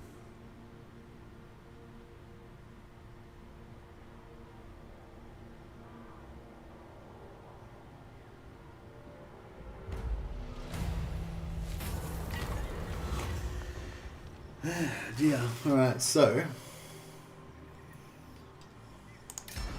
Oh, what? What? I didn't... What? I was just looking at it. I didn't mean to click it. I just wanted to see what it was. Piece of shit. God damn it. Markus, Wulfhat. Oh well, whatever. What? By Sigma's will, come in peace.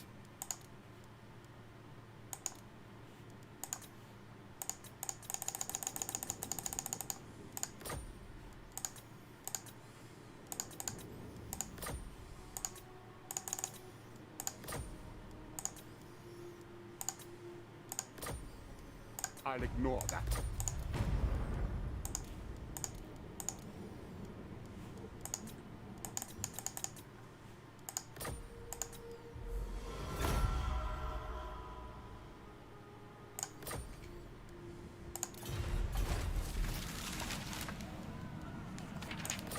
Okay, so we got them confederated, and we did not get a cooldown on. We did not get a cooldown on confederation, so that means we can just go on and confederate all of the lords. So, no. By Sigma's will. Yeah. Come No, in yeah, peace. that's right. So there's no. Yeah, so that's confirmed. There's no 5-turn confederation cooldown for Markus Wulfhart. You can just confederate everybody as fast as you want. It's pretty awesome. And we've now taken over our homeland of Middenland. Your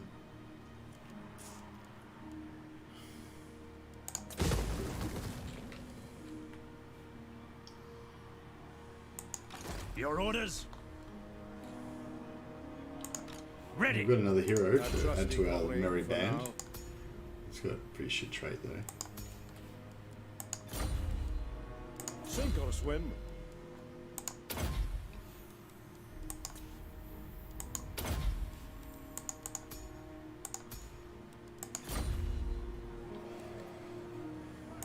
Direct me. That's pretty Yes, cool. Graf. They got no armies at all? Like, is that it? No. They were completely, like, about to be wiped out. They had, like, no armies left or anything. Sir?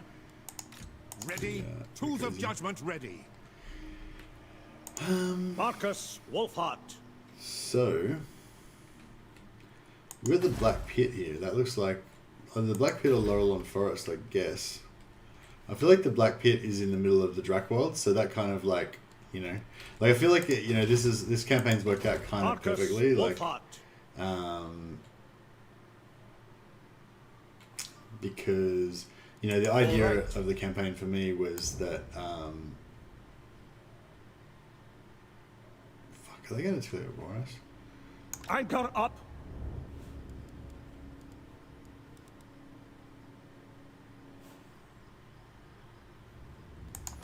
The idea of the campaign for me was that Wulfhart gets called back Markus, because there's some Wulfhat. kind of like new evil risen in the Drakwald, which the Drakwald's kind of around this area in Midland, and that's where Wulfhart first became famous for, Markus, like, I think it was like Wulfhat. killing a giant that had rampaged through and wiped out Yes. his family's village, and then he later became like the emperor's You call? favored huntsman. Beginning my journey. I think he got offered a Seeking knighthood, but he unseen refused path. it, so that's why he became the Hunts Marshal instead. What? Greetings. Underdog. So he does always have the underdog trait, yeah, because Baldur's always has the underdog trait when you play as Reichland, as Volkmar, or Karl Franz. I wasn't too sure if it would still be the same if you played as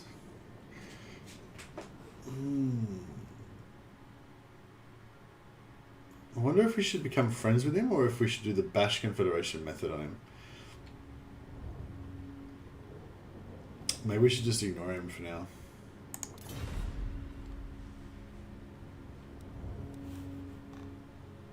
You guys are going crazy in the chat. Just remember, if you want me to read anything out or if you're addressing any questions to me, guys, just write at Mercy the Mad. That way I can see that you're talking to me. Wulfhart's like Rambo. He's been in the war in the jungle for too long and he's uncomfortable in civilized society. Yeah, kind of. I think that's probably, that sounds good. All just have the same consequence. So okay, so this campaign's actually working out really well now. This is pretty much exactly what I wanted to do. So Blackheart like pretty much did like a record-breaking version of this, where he kind of got to the Empire along at turn 16, I think, and I think turn 16 was when he got his first Empire province. So yeah, so I'm on turn 25, so I'm like 9 turns behind him. So yeah, I would love to have gotten here like, you know, 9 turns earlier.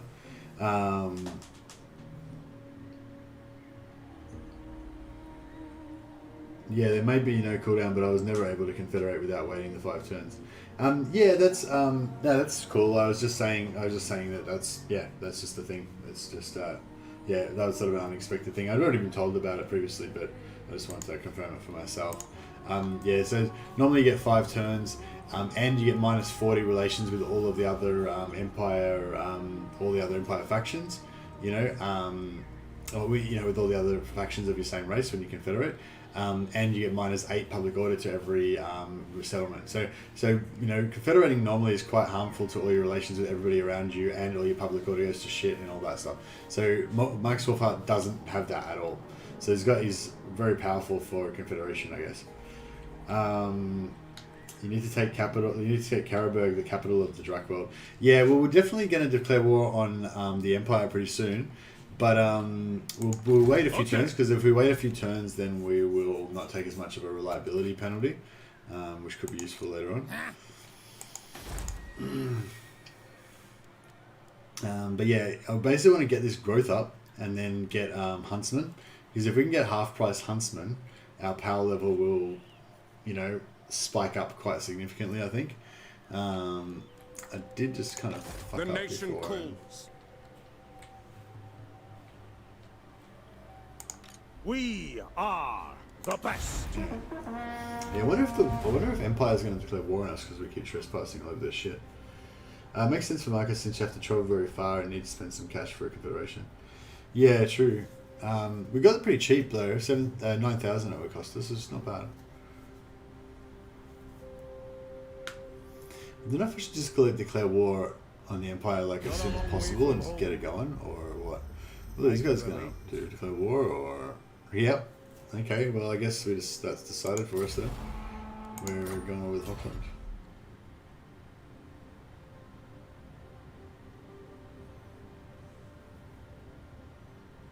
Short bus hero, you are twice as far as I made it in this campaign. Doesn't hold me. Oh, so you tried the migration campaign? Did you try migrating to the Empire, or were you just playing normal Wulfhart?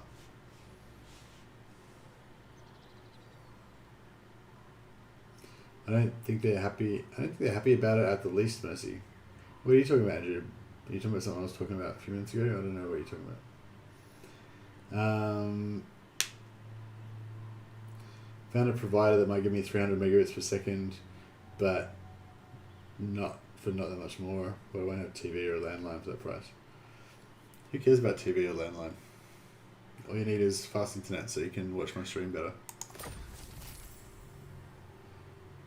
Oh yeah, guys, we just a reminder, we got our 15, for anyone who wasn't here yesterday, we've got our 15 members now in the patrons of the sciences. Our council of 13 is no longer the Skaven Council of 13, now it's the Council of 15. Our 15 Venetian noblemen, our 15 doges of Venice. I guess you can't have 15 doges. Anyways, long story short, that means that we unlocked another custom emoji.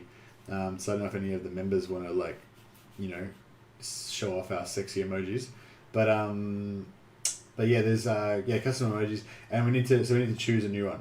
So the council grows indeed. I'll just do. Sorry guys, a little bit of channel business. So sorry for the people who are just watching for the content and don't give a shit about the channel. Although to be fair, those people will probably be pissed off anyway because I do such a slow rate of turn. So anyway, we'll get moving again in a second. I just wanted to quickly do a call out because, you know, if people are going to contribute and buy memberships to your channel and shit, you got to give them some props. So without further ado, let's just read the full roster. We'll read the full roster because these guys are all pretty much legends. So this is roughly in chronological order, although the people that join on the same day, they kind of like get a bit mixed up, so it might not be quite in the exact order. But yeah, so basically, starting from the earliest memberships, we've got Woody Chopper, Roek, Clint Carlson, and Razgaroth, which I think all joined on the same day, but I might be slightly wrong about that. And then we've got Ralek, Fade Crowley, that both joined after that. Then we've got Lucius the Eternal and Origin XT. And then we've got Andrew Jones, aka Kenny. Also stars in the Brohammer series of co-op that we're going to be doing pretty soon again. We've got Skyle Headsplicer. We've got GG Celtic. We've got Crucial End, Evil Monkey, and then our latest two new patrons of the sciences, Norrison and Sadism 776. So once we got to 10 members, we got a new custom emoji, and then the next one was unlocked at 15, which is what we just got to now. So I said that the 5 people that joined after we chose the last emoji, which would be GG Celtic, Crucial End, Evil Monkey, Norrison, and Sadism 776. You guys kind of get more of a vote in what the next emoji will be. So I'll just let you know the current favorites. Can I just show the Discord? Is that gonna work? Is it? I feel like I can just show the Discord. It's not going to be private or anything, is it? Don't think so.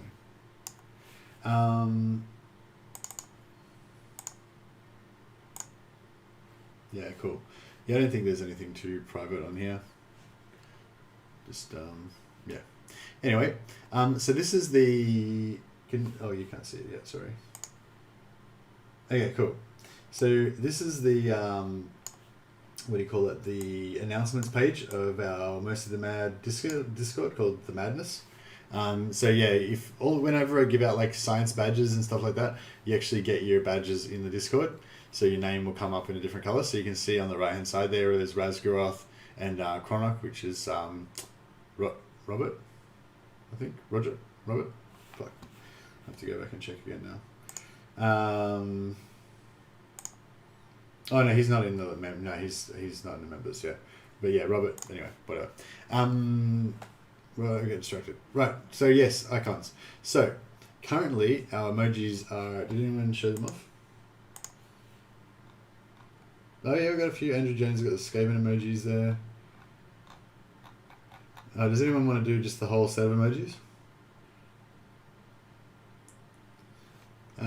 Anyways, yeah. So the science one, the new sword one, which is different to that one, and the actually maybe I can do erection. Oh, that's weird. Oh no, that's not what I want to do. How do I? Oh yeah, here we go. Yeah, so these are all our emojis. So we've got like the science. So the science one, the sword, chaos, Skaven, and the new version of the heresy. I think we've already got on the Discord. So the popular possibilities was the yeah, you guys can see this. Yeah, Tzeentch. We haven't got Tzeentch yet. Or Slanesh, we've already got Tzeentch or Nurgle. So if we want to finish off the Chaos Gods. Or if we've got some Orc fans, I don't think we've got any Orc. Oh yeah, Woody Choppers. So the Woody Chopper's showing all the current ones. So you can see they all look pretty awesome, I reckon. The ones we've got so far are pretty awesome. But yeah, so we need to choose one more. So yeah, the one suggestion was that we choose one of the Chaos Gods to try to get those 4 Chaos Gods completed. I think 20 is the next one, so it might be a little while before we get another one unlocked. But yeah, we can choose one of those for now, maybe either Nurgle or Slanesh. I'm pretty keen on. I think Nurgle is the one. I really like the Nurgle one. But you know, I'm open to suggestions. Or the Orc one. So we've got Gork and Mork. Go for one of those. Or a totally new emoji. So if you want to make your own emoji, they're 48 by 48 pixels. You can make it in JPEG or PNG or whatever you want. I can convert it and fix it up and stuff afterwards if you just want to make the basic emoji. But yeah, if you want to make your own emoji and suggest it for the channel, then yeah, 48 pixels by 48. It's probably better to actually make it in 480 by 480, and then after you've designed it, then just shrink it down to 48 by 48. Or you can send it to me as 480 and I'll shrink it down, but it's probably better if you shrink it down yourself, because then you can see whether it actually looks good in 48 by 48 or not. Don't let Mixie don't let Mercy fix it up. Ask me. Oh, fuck off, Woody. I'm awesome at fixing shit. But yeah, Woody's one of our top guys when it comes to making emojis. I think all these emojis were designed by either Dalakar or Woody Chopper. I think most of them actually are Woody Chopper, but a few of them are Dalakar as well. But yeah, so they're our main emoji artists. So if you want to be an emoji artist as well, then get into it. But basically, if anyone wants to just say what they want, then artillery pieces would be cool emojis for the future. Yeah, that's a good idea for Brits. Are you a good artist? Can you steal a picture of a cannon from somewhere and like convert it into an emoji or something? Or a mortar might be good. Yeah, I could dig that. But yeah, if anyone's got any ideas for emojis, yeah, just post them up in the Discord somewhere, and we'll check it out, and we can. I'll leave it a couple more days. I want to get it. I want to choose something like pretty much straight away, but I'll leave it another couple of days just in case anyone else has any. I don't think anyone's really like said that they gave a shit either way so far. So, so I assume that you guys don't really care and you'll just let me pick. But if anyone does have a particular preference, I know Woody Chopper's really keen for us to get one of the chaos symbols in there. But yeah, if you got a preference, just holler out and chat or in Discord. It's not often Woody types like Tom Mercy. I think you should listen or he may die. What has Woody Chopper said? Nurgle and... yeah, so yeah, as I said, Woody Chopper's keen on Nurgle and Tzeentch. Yeah, no, I get that... Yeah, no, I understand that you want Nurgle and Tzeentch, Woody Chopper. I was just... As I said, I feel like the people who have joined as members, the last 5 people that joined, they were the ones that got us the extra emojis, so they should get to choose, or at least they should get to, you know, have a vote. Anyway, all right, so that's it. Channel business over. I've stopped doing that now. We can actually play some more Warhammer. Markus, Wulfhat. But yeah, I'm not really sure. I don't know. I'm still kind of new to this. I'm not really sure exactly how to go about this whole. I want to force march, but I'm sort of worried that Empire's gonna. Yes, General. You know, own me. Let us Oh yeah, move. what with these pricks? Onwards. Oh shit. Alright, we might just, we might get 16k. Yeah, we can run a deficit for a while. We'll, Aye, sir. we'll get a second army going. I will go.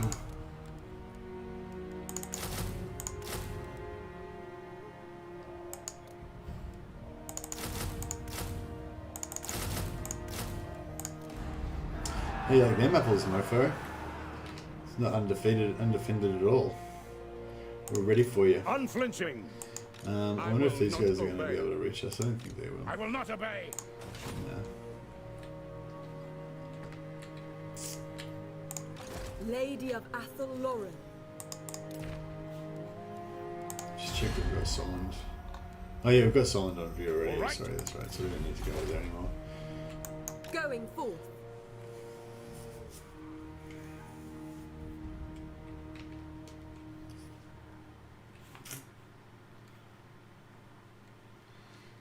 Have you noticed how weirdly buggy some stuff is in co-op? I remember being able to confed 3 out of 3/4 of Athel Lauren on turn 1. Yeah. Hey man, Maxi. Yeah, we did that in our I did a co-op with Linksy, and we we confederated most of Athel Lauren on turn 1. That was pretty cool. A lot of stuff is buggy in co-op, which is kind of cool. Also, the High Gunner Event army not given to me at the end of the timer instead of expiring, so I just got to keep all of the War Hydras and Black Dragons, and they started replenishing like normal. Yeah, there's definitely a lot of buggy stuff with co-op. I kind of like how co-op's kind of like a different game mode. It's like an easy mode, because you don't have the 15% supply line penalty like you normally do with Legendary. You only have like 2%.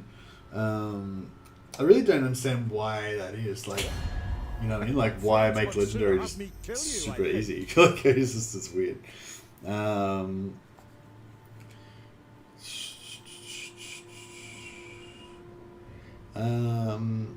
Yeah, well, they're kind of at war with the same people as us, and they're kind of at peace. Actually, no, I will leave that. Because if we want to break the alliance if we want to break the agreement with Karl Franz, it might actually help us if that's There'll be no pacts. it might actually help us to have more wars. No.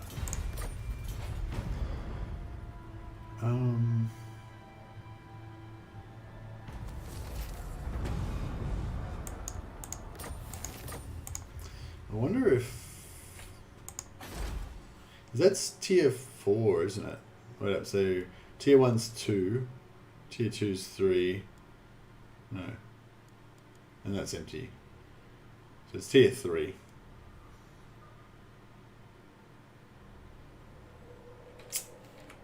Yeah, we kind of want to get to tier 4.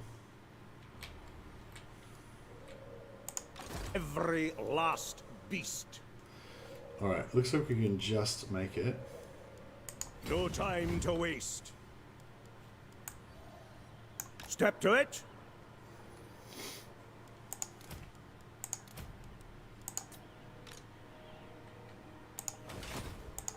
So?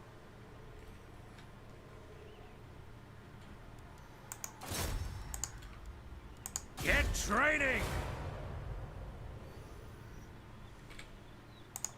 Lady of the Glade.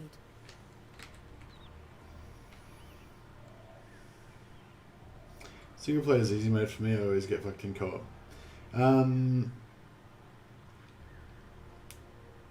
Co-op has the same supply lines. It's just a visual bug. Really? You serious? What the fuck? Are you serious? That's crazy.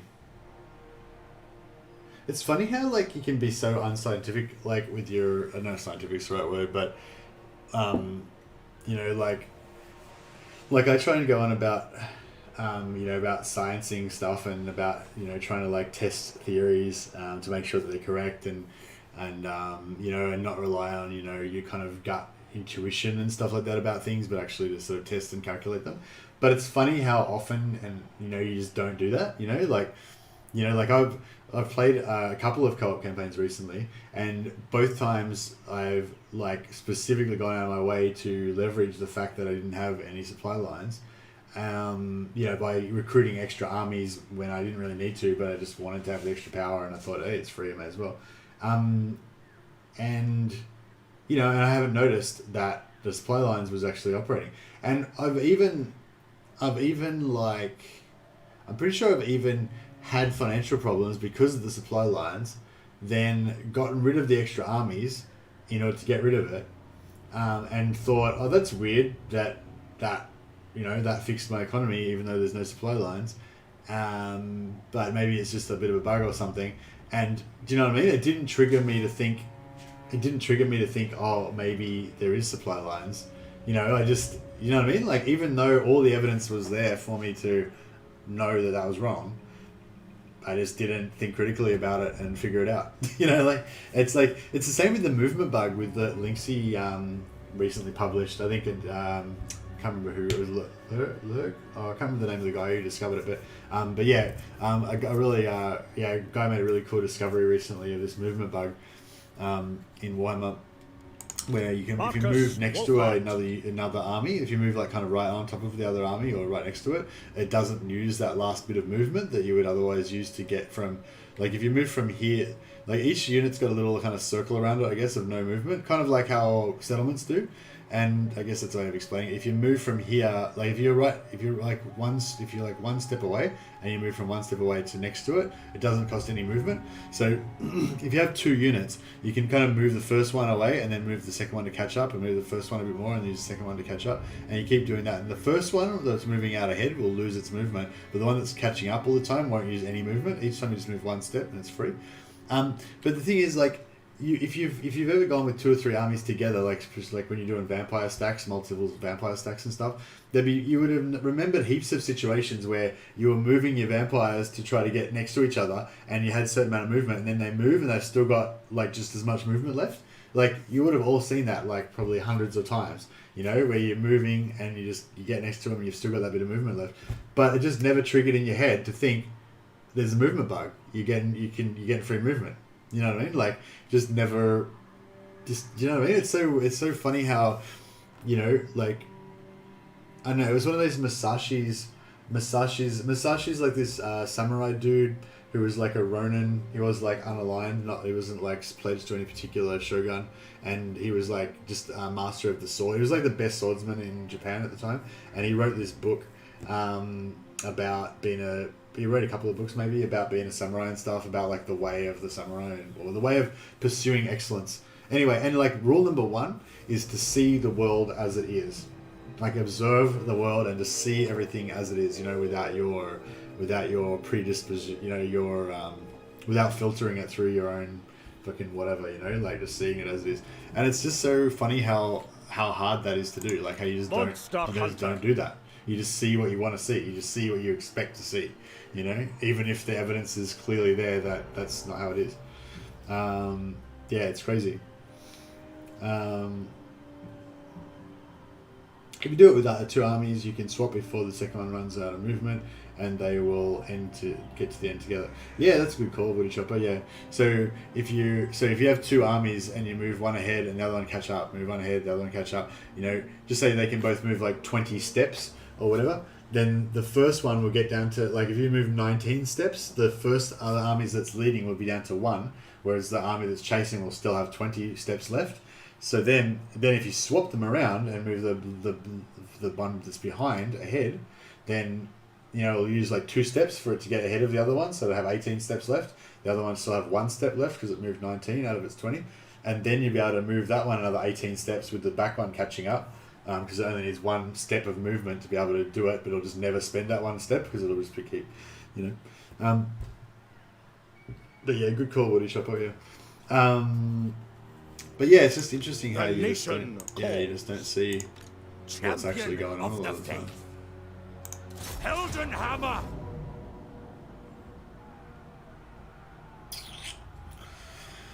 Alright, so this doesn't look too good, but we'll have to rely on our superior fighting ability.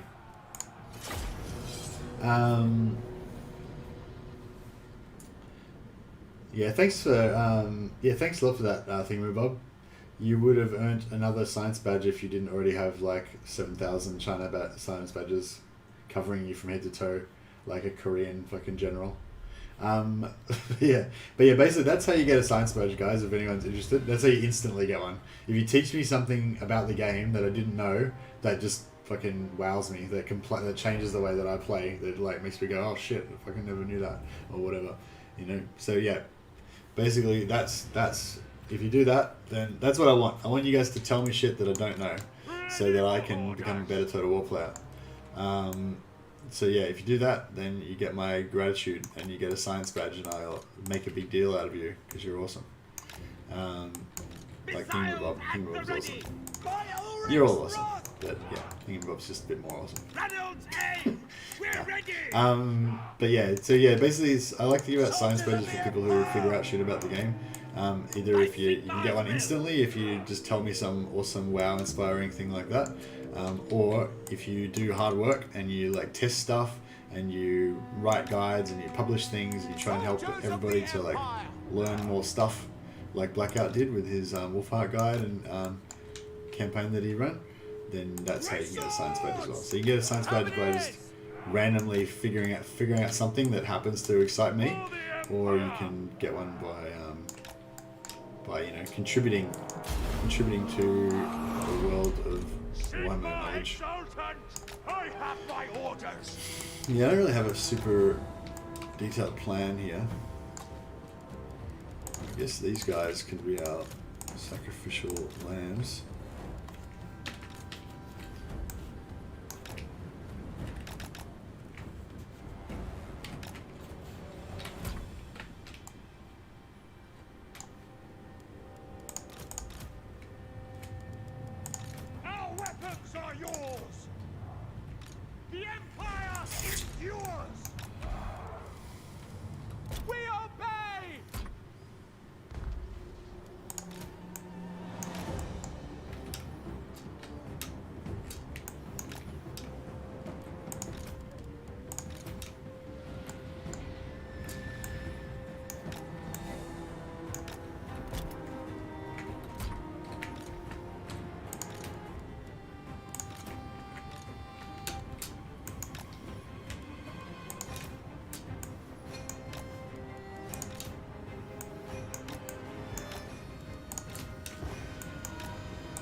Orders! Take the ground! At once! Halberdiers! Loaded, sir! By Ulrich Fra! Fight! Charge! Yes, General. Understood. For Skull Splitter! Spearmen! Take the ground!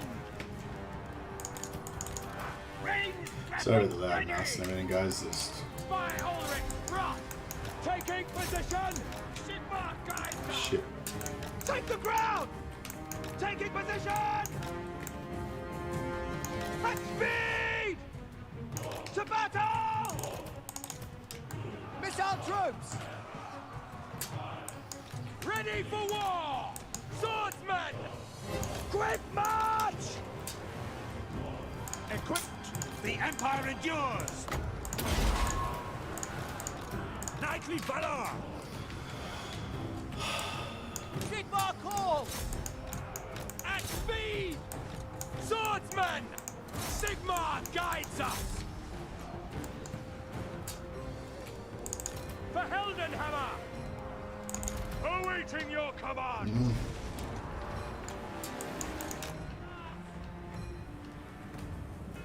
We obey! Yes, General! War! Hammer! Missiles ready, my friend!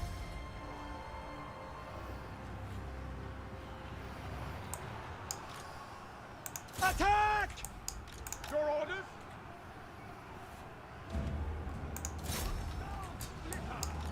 Sigma! Sigma call! Take the ground! Yes, sir! Attack! By Sigma's will! Yes, sir! Quickly! At speed! Take position! By the gears of Wulfhart! Where's that lord? Is he in this one? Yes, my lord! Ready! Taking position! Crossbowmen! Hand gunners! Charge! To battle! Sigma calls! Taking position!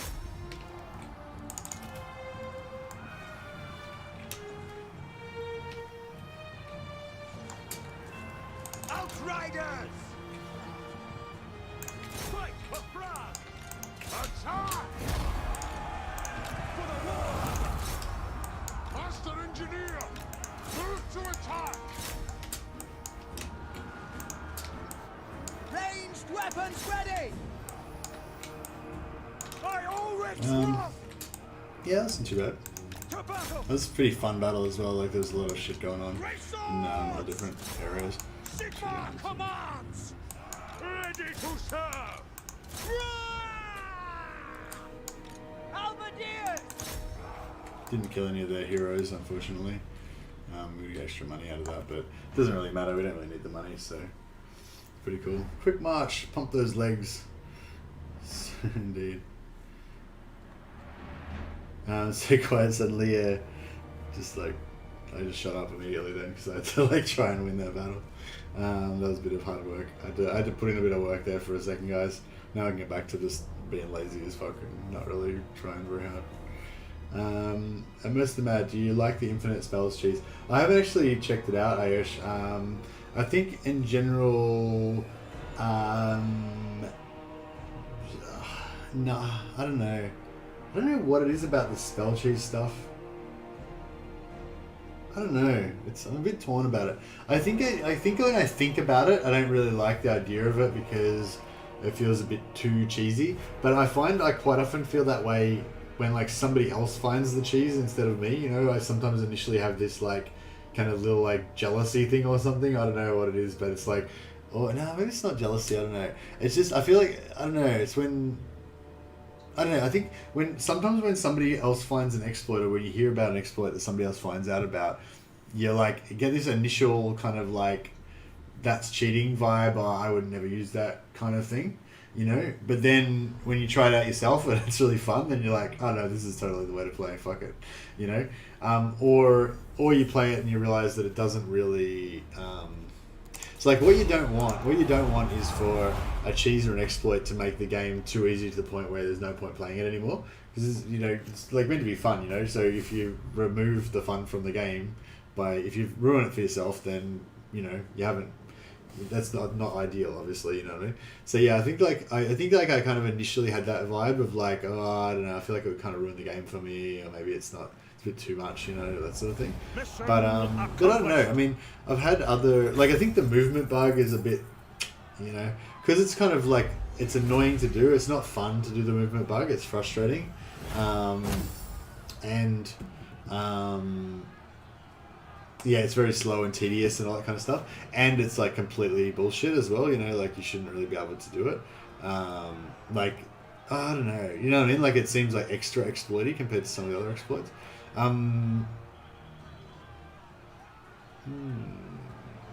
I kind of want that. Money. By the But yeah, I haven't tried it out authority. myself, so I don't know. And sometimes it's like some of those exploits, like they kind of work if you're like, especially if you're in a really bad situation, like you're playing like this was Total War campaign, you got like enemies coming from everywhere and stuff like that. Then like all those exploits are fine. You know what I mean? Because you like, because you still are challenged. You know what I mean? Yeah. No, it's not that I don't like it easy. I don't like it too easy. Yeah, I know you're just joking, like, but yeah, it's like, yeah, I mean, I don't know. I feel like it's pretty fucking self-explanatory to people. Like, if you're playing something and it makes the game difficulty so irrelevant that you just don't even care anymore, then, you know, then you're going to restart anyway, so what's the point of using it, you know? But a lot of these exploits allow you to do crazy shit that you could never normally do, so it sort of works out, you know, like, so like if you're using like, if you're getting like infinite spells that you can just cast whenever you want and they're free and all that shit, then it's going to make you like super powerful, you know. But then if you go for like a kind of one lord only, this is Total War, you know, challenge campaign or something, then, you know what I mean, it could still be really challenging and dangerous and fun, even if you are using an exploit like that. So yeah, I think that's kind of like my take on it in general. It's probably a bit more information. It's probably a bit more information than you asked for. Sorry. Praise be to Well Sigma. done, comrades. Ready to serve. But yeah, it's pretty crazy. It's pretty freaking crazy exploit. So yeah, it's like, I don't know, I probably should have answered it a lot simpler by just saying, yeah, it's sick. It's a crazy fucking exploit. The only bad thing about it is it might be too sick. You know, it might be too awesome.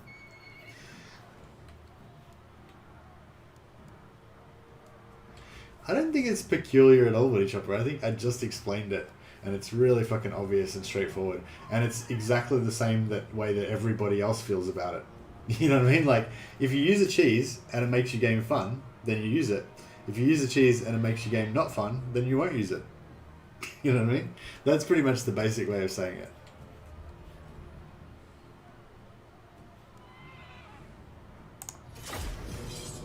I mean, everyone's got their own things. Everyone's got their own specific things about what will make the game fun or not fun with them, you know? But I think everyone's got the same basic philosophy of, if the cheese is fun, they'll use it, and if it's not fun, then they won't. You know, like, unless you're just very new to this kind of stuff and you don't understand that that's how it works. But yes, but in general, I think it's an amazing cheese. I think it's crazy cool. But yeah, I don't know if I'll actually use it that much, but I don't know. But then again, I've said that before, and then as soon as I've tried it out, I'm like, yeah, this is awesome, and used it heaps. So I might have to wait and you know, pass judgment once I've actually tried it out. I don't even have any wizards.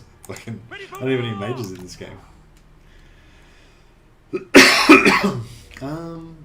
Do I want to keep these halberdiers? I kind of do. I feel like I like their red color. I wish these guys would come out like a different color and stuff. That'd be cool. But they're just in my colors. I feel like the color scheme is really cool for Markus's expedition as well. This like yellow and red color. It looks really cool.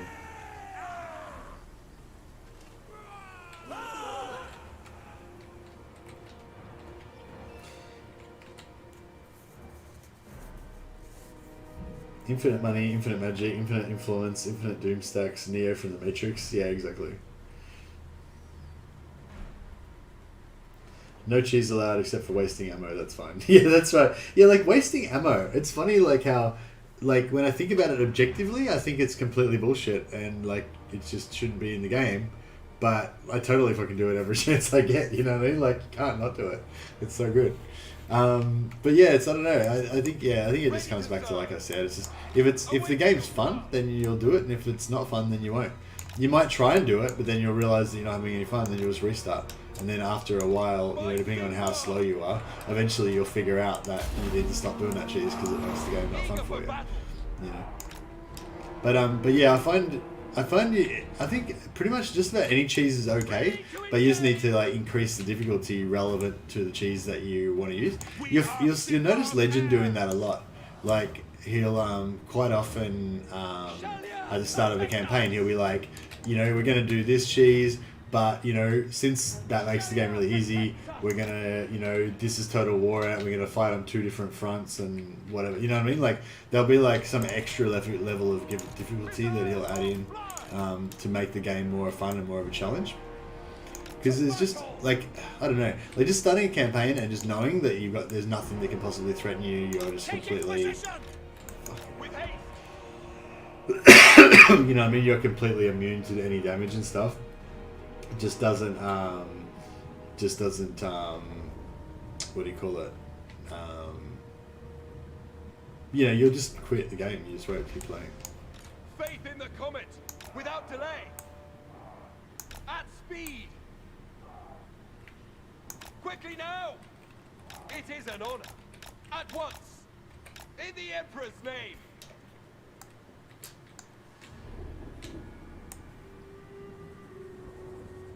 The Empire endures! But yes, it is a kind of ongoing conversation. Moving now! Like, you have these, like, cheese... You want, like, better and better cheeses, better and better exploits. But then, you know, you've got to, like, do this fine line with how close to can you get to, like, completely fucking broken before it's completely fucking broken, you know. Hey Varings, there you go, man. No one ever fixes their games unless you enjoy them too much, then they fix it. Yeah, that happens a bit. J-Rock from Trailer Park Boys would be a great advisor. You know what I'm saying? Outriders! Quick march! Go! Yes, sir, quickly! Taking that position, we obey! To battle! Take aim! For skull splitter! Servant of Sigmar! Now! By the gears of Wulfhart!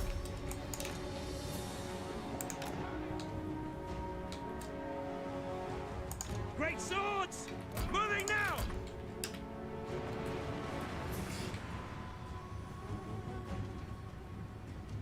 But yeah, I don't get time to watch Legend streamers anymore. I feel like I miss out on all the good shit because I never get to watch Legend streams, you know? So I rely on you guys to like tell me what's going on. Great swords! Conditions. Check out this guy is just like fucking up. Just came out of this like cycle charging my dudes. What happened to those mortars? We just evaporated them. The grenadiers are pretty powerful, aren't they? They just blow shit up. At your service! To war! Glory to the Empire! Halberdiers! Strike them down! I do not fear death! Get them! Outriders! Quick march! Moving now! Yes, sir, quickly! No lingering! To battle! Formation march! We'll let him kill this dude. Because this army's gonna get wiped out after this battle. But they get wiped out after the battle. So you've got to like kill this dude like during the battle if you want to get the extra money from killing him. I'm not sure how much money you get from killing the units or whether you have to wipe them out or how that works. But yeah, Legend is changing his schedule. He will be on YouTube more. Oh, okay. Is he getting rid of the D-Live part of it, or is he just getting rid of his day off, or what? Because yeah, I was thinking that he should get rid of D-Live because it just doesn't like, you know, just doesn't do as well for him. And it's bad for me because like, you know, like I do better the days that Legend doesn't schedule, doesn't play. But that's all right.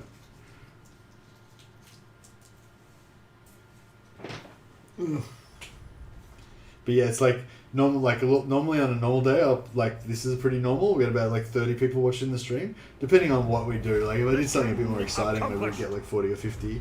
But because this is like the third one in this series, you know, maybe people aren't as interested. But if like Legend wasn't streaming, we'd probably have like 80 to 140 people watching the stream. So there's quite a big difference. D-Live is his chill time. So, is he still... So what's the new schedule? I could just look it up myself, I guess. Maybe we'll stream less hours in total. I thought you said he was going to be on YouTube more.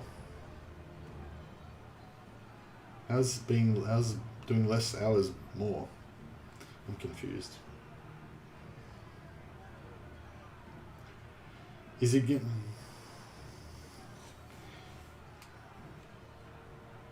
He won't be on D-Live. Okay, so he's going to stop D-Live. What? I don't know. So, okay, so he hasn't published yet. He just said he's changing his schedule, but he hasn't said what it is yet. Is that where we're up to?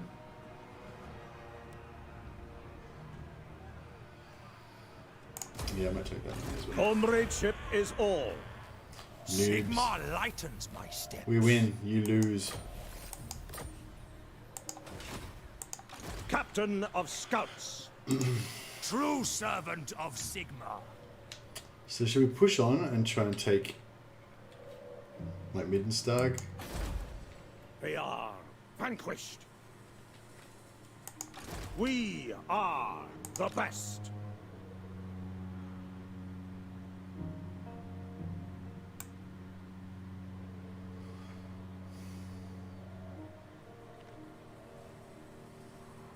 Guided by Sigmar. No. Shit. If I replace this general with a different general, will I get rid of the replenishment? So this -5 replenishment for 2 turns. I'm pretty sure I'll get rid of that if I switch to a different general, yeah? Or will that stick around on this army? I kind of remember thinking that maybe they fixed it, so it would stick around. But yeah, he said on today's stream, but he will release his schedule today or soon. Okay.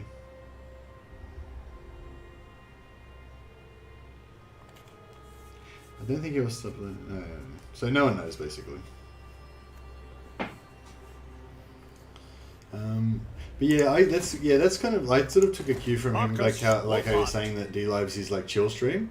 That's kind of like me, like with the one that I did yesterday. The Scouts shall never fall. The Endless campaign, the Endless Eltharion campaign. That's kind of like my chill stream. Like I know that whenever I do that one, like not as many people will watch it because it's like the same campaign, like play from week to week to week, you know.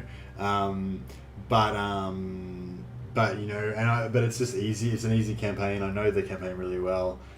It's just you know, I've got a lot of long-term sort of chilled out goals that I'm going for different meme stacks and everything. So that's kind of like my chill out stream, you know. Markus, Even though I Wulfhat. always stream on YouTube. Traitors always get found But yeah, it's out kind of in the same philosophy, like of doing a like same campaign every But once a who week. say You just that play the this same one campaign. is Then yeah, I kind of got the idea from Legend with his D-Live stream. Sink or But swim. yeah, I do it mine a bit different, but it's the same.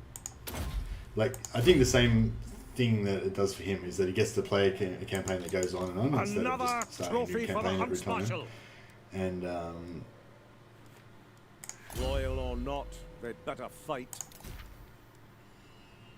I always wondered about this, like if you have these like income from all buildings local region and like income from all buildings local region, this kind of stuff, if you've disbanded this lord, does that apply to like your capital city or whatever? Like I have not seen any evidence that it does so, but then I keep always wondering about it because sometimes with certain things, like I don't know, like certain things will be like a vision circle that comes around a guy or whatever, and you'll see that on their capital city even if the character's disbanded.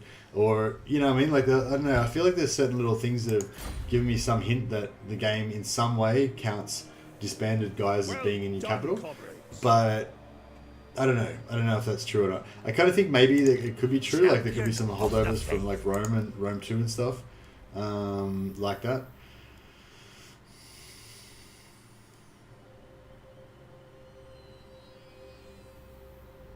Coming in 1 turn. It's pretty close, but we'll just do this. The Empire. Oh, no, still got it. Piece of shit. No, whatever. Doesn't matter. Mission accomplished.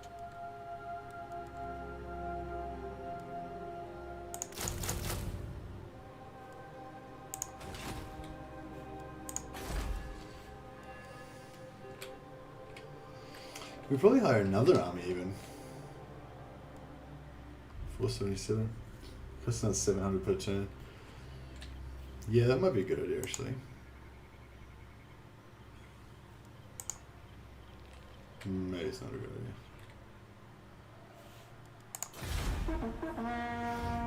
Mr. Mad, yeah, but Legend has a deal with D-Live, so he gets paid money. The chill part is because way less people come there, so you can chat easier with him.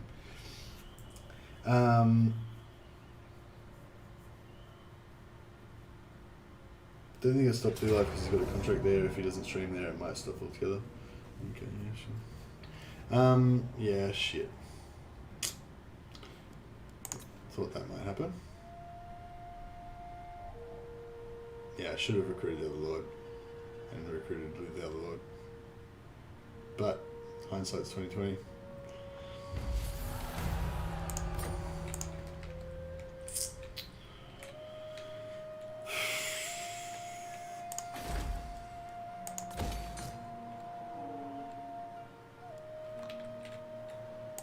Praise Sigma.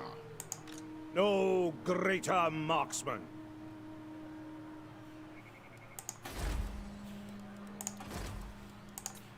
To strengthen the Empire.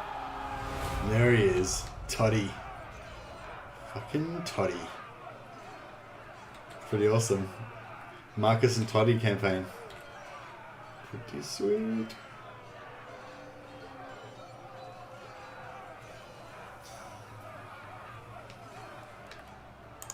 Markus Wulfhart.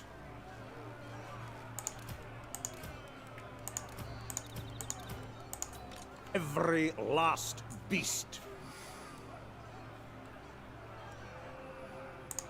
Hunts Marshal. Yeah, I can't believe I just misclicked on that fucking thing and took the infantry instead of the artillery. I could have had a cannon again. Yeah, this is really fucked. I don't know what was going on there. Like, they had the 4 buttons and I kind of moused over it, but it didn't tell me what I was going to get. I thought it would tell me when I moused over it, but I mean, or maybe it did. I don't know what happened. I don't know. I was trying to see what choices I had, and then I thought I had to click on it or something. And yeah, fuck, I don't know. I was not concentrating on what I was doing, obviously.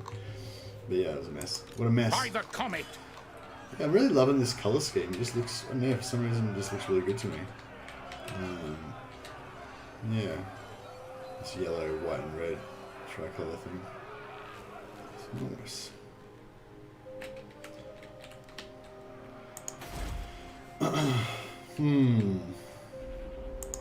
Unflinching.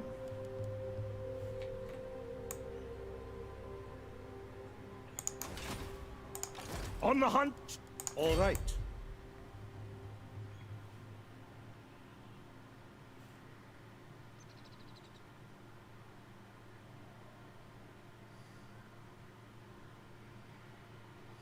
Step to it. Better not. Yeah. Pitch camp. Thought maybe it wasn't going to count as having enough movement or something. Who calls? It is for the best. I will marshal the men.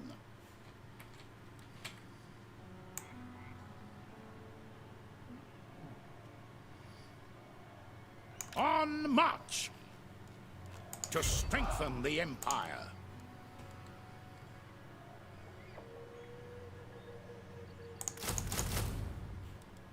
These red ones don't have any special stuff, do they? Unless there's in the tech tree, maybe there's something that like buffs those Their type of threat troops. is minimal. How do you like Wulfhart? Is he superior to his brother Wulfric? I don't know if there's much of a comparison between Wulfric and Wulfhart.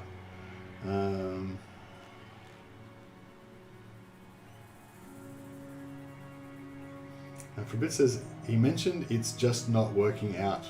Not sure what he meant. Was that in reference to D-Live Frabits, or just in terms of his old streaming schedule in general? We were saying it By wasn't the working out. comet.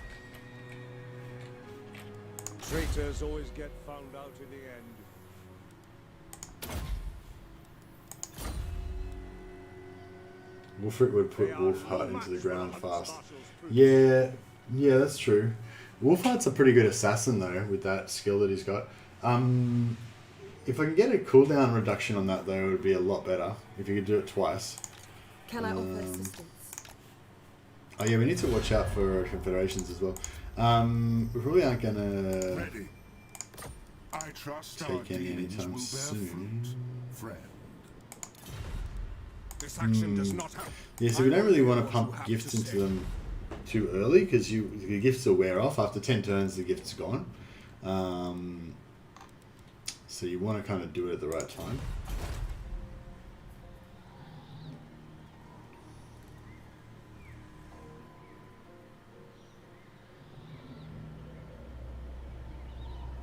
D-Live, okay, yeah. Yeah, well, yeah, he's got a very low viewer count on D-Live compared to YouTube, so I feel like every time he does D-Live, he's basically just losing money, you know? Move aside for the Yeah, I mean, you might be right, expedition. Woody Chopper, about saying he's working himself into the ground, and if he doesn't cut back his hours, he'll crumble, etc. But on the other hand, like, it's not really like Legend to give a fuck about that shit. You know what I mean? Like, he's just like the Terminator. He'll just keep going. I don't know. Well, maybe not. I don't know. But I mean, I guess he's grown up a bit and gotten a bit more sensible about things as he's gotten in his old age. But you know, historically, he's never given a fuck about that. You know, he's always been a real workaholic, and he's maintained it pretty much for like 10 years non-stop. You know, he only just started taking a day off recently. Yeah, 5 years now. Yeah. Yeah, oh, I guess it's not that recent, is it? Sorry, yeah. He's been doing it for 5 years, At really. your Fuck, service. I thought it was kind of recent that he started taking the day off. But yeah, I don't know, maybe I was, yeah, whatever. The Empire have authority Um, here. Perception of time gets fucked up when you get older. What are we doing here? But anyway, well, yeah, I hope everything's good with him. I hope he's doing well and everything. I feel like him deciding that D-Live's not really worth it anymore, it seems that kind of fits. That sounds about right. I feel like from things he said in the past, he thought D-Live was a really good platform and he wanted to support it just because he thought it was a good platform and he thought it was appropriate for him to kind of get behind it, you know, for him to kind of associate his brand with it because it was a good thing, you know.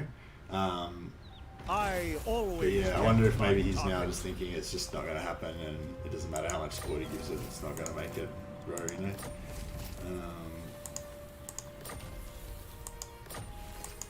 Like, I think it's good when something new comes along that's a better product that, you know, you think can, should, and will grow and become a more important thing. Then, you know, it's appropriate Wulfhat. for you to get behind it and like Very become well. part of the Engage movement, targets. if you know what I mean. Fight with clout, comrades. But then, you know, if you realise that it's not been taken up by the community, To the and it's provinces. people don't like This it will or bolster whatever, the nation. then, you know, you can only support it Pick so up far. the pace. Like, you know, like if you think something's good and it's going to happen It is for the anyway, best. then you throw your support in to make it happen faster. And like, if you, This will bolster the I nation. don't know, like you might think that, you know, abandoning ship if something's not working out is a bit like They will disloyal fall. or something like that, but Fell the you know what I mean? cretins. There's no point.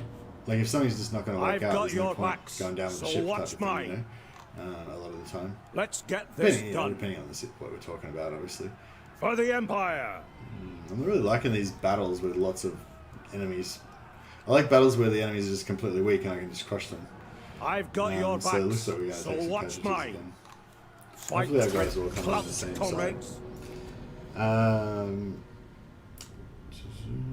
I'm liking where this Wulfhat campaign is going though. I love Markus, but I hate Lustria. Yeah, exactly, man. That's the entire like idea of this campaign. Love Markus, hate Lustria, and we've achieved that. So yeah, thanks to everyone who helped out with some tips and tricks and guides for Blackout and stuff like that. Yeah, I'm digging it. He's been doing YouTube longer, but he was streaming Twitch first, then he switched, then he went to YouTube and D-Live at the same time. Indeed, all other Total War streamers left D-Live already. Yeah. Legend's a bit more stubborn, you know, and he like, you know, if he thinks something's right, then he'll like stick with it a bit longer, you know, whereas other people will probably just be like, bounce out of it straight away, you know. like that's the thing. Like even I'm not trying to say like like Legends. You know, like what I was trying to say about kind of I don't know, abandoning the ship, I guess, or whatever. If something's not working out, like I don't think Legends an example of somebody who does that particularly quickly or anything. You know what I mean? Like he's not a I don't know. He doesn't. He doesn't seem to be a flighty kind of person like that in the past. But yeah, I mean, even if you're not, at some point you gotta. It will be done. But anyway, this is all speculation. We don't really know what's going on in Legends mind until he tells us.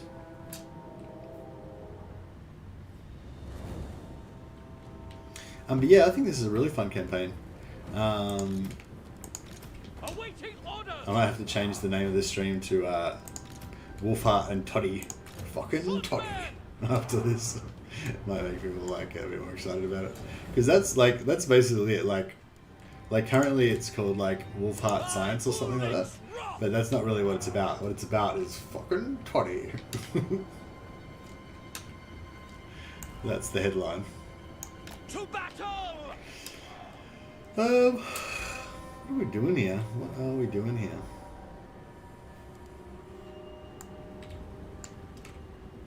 Are they moving?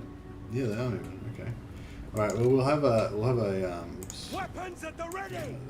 we'll have a staunch line of bows to start with. Yes, sir. Quickly. Staunch line of bows. We'll have a hero squad. We'll Great have swords. At some speed. infantry on that side. We are I Sigma. don't think this is going to have time to actually get organised, but.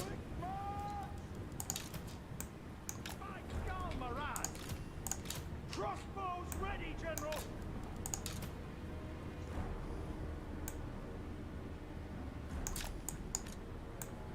Go! For the Emperor! Formation, march! Something like that. Take the ground! Understood? To battle! Moving now! Formation march! What? At speed! Fucking TODDY. Ready for war! What are you guys doing? Bloody dickheads. Missile troops! Prepare! Yes, sir! Quickly! The Empire endures! Take position! At once! Homing in! For the Empire! Quick march! Go! Pure of heart! No lingering! Conditions acceptable! By Ulrich's wrath! Crossbowmen! Quick march! Moving now! Yes, sir! Quickly! Missiles ready! War!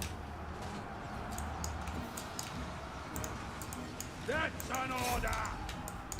Outriders! Soldiers of the Empire! Quickly!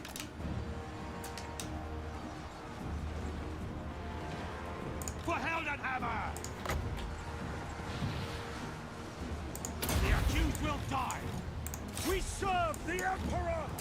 Yes, sir, quickly! By Garl Moran! Halberdiers! Take the ground! Alright, I think we're done. Pretty much, I mean, there's a bit of mopping up to do, but pretty much. Great swords! Now! By Sigma, obey me! Paladin of Britannia!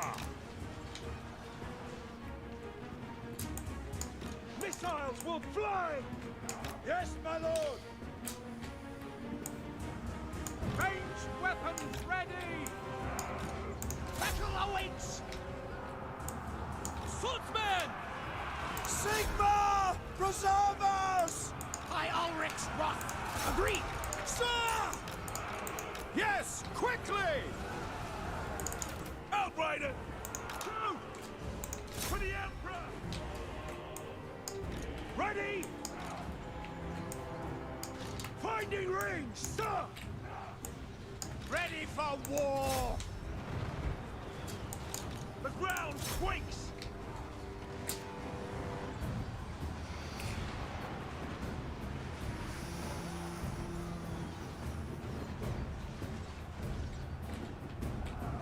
Stay on delay because the contract for probably delay wants to change it, and you might be calling it something. Yeah, I don't know, man. Like, it's all just speculation. That's why I was kind of like, Captain yeah, I of was the kind of like, Empire. there's an interest in that kind of line of questioning because I just, yeah, I mean, we don't know what's going on. Attack! Outriders! Probably, Sigma!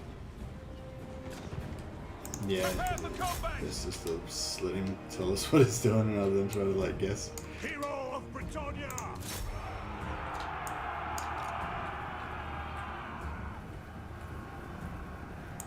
We are Sigma's heirs! For France!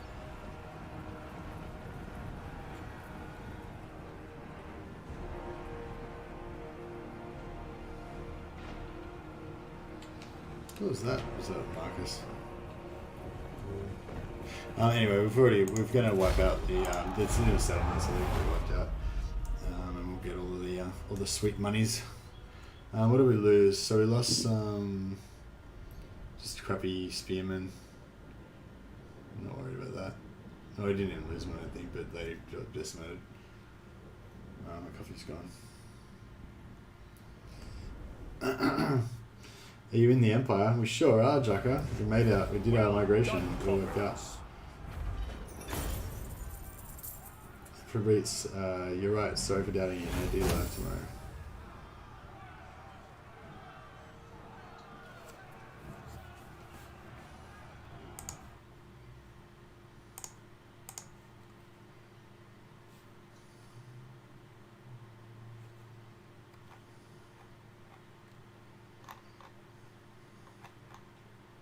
Oh, Kanduku.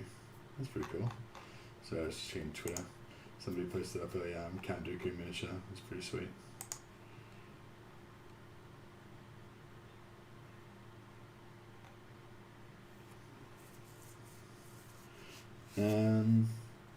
Okay, so he hasn't started posted his new schedule yet. I just checked his Twitter. There's nothing new on there, I don't think. Latest thing was the Beastman meme thing.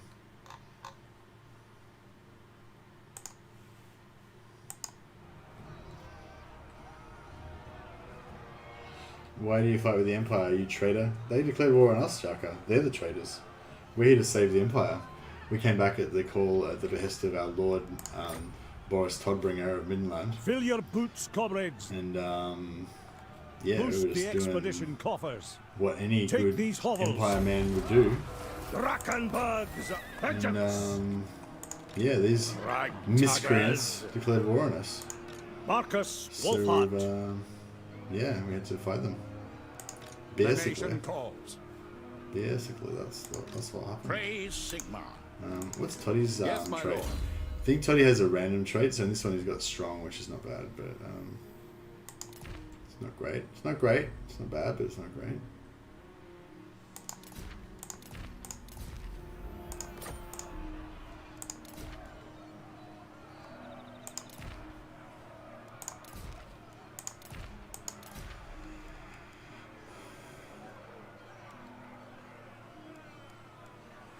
Yeah, we really need to get tier 3 so we can get some mage action happening. The mandate has progressed. Oh, we got to tier 2, so we got advanced supplies, +2 levels, unlocks barracks and livery buildings. Oh, okay, so... Oh, so we can actually build the barracks. The Empire's grip gains yet more strength. So these things are unlocked, like that X on them means that we can't build that until we get to a certain level of acclaim in the mandate. Yeah, that's cool. That's fine because we don't give a shit about these high level cavalry. We do want this artillery though. Okay. I feel like this should give you like plus heaps of, like, you should get like +2 or +3 like amount of witch hunters and warrior priests that you can recruit. There's nothing that you can really like yeah, there's nothing you can really do to buff like the amount of warrior priests, witch hunters that you get to really high levels. Unfortunately, which is a bit shit. But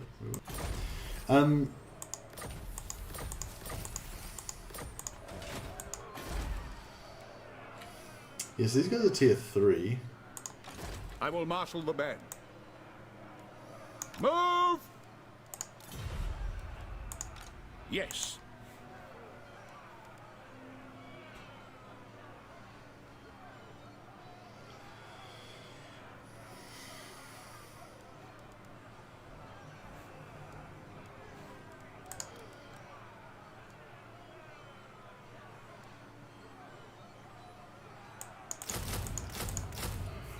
We'll do one more. Recruit one or two. Markus, Wulfhat.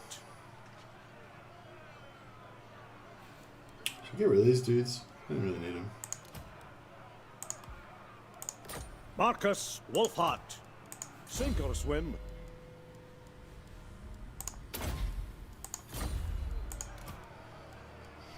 Traitors always get found out in the end.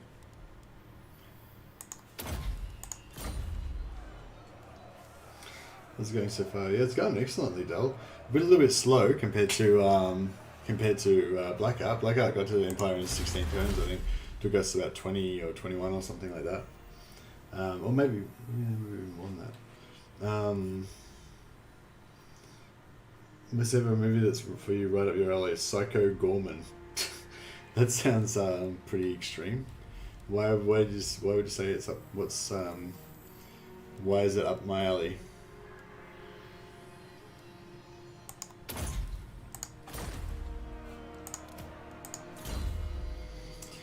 Okay, pistol heart. Oh yeah, minus 25% cooldown on focus shot. That's pretty good.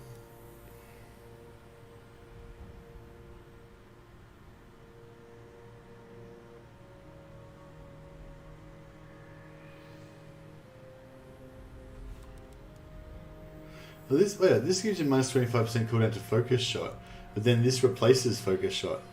So does that mean you just lose? You lose your 25% cooldown reduction. It's kind of shit. Like you have to buy this, and then you lose it again anyway. Yeah, that sucks. Oh well. Melee defense 50. I mean, you're still gonna have shitty melee defense anyway. But I guess 12, 17, 67. I mean, 67's kind of something, I guess. 100 meter range on the trap. That's pretty cool. I feel like he definitely needs to get lightning strike because he's like a huntsman. He kind of needs everything, doesn't he?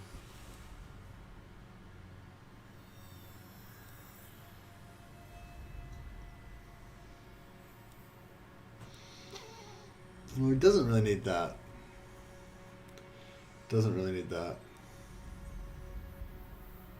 Does need that. Holy shit, that's crazy. Yeah,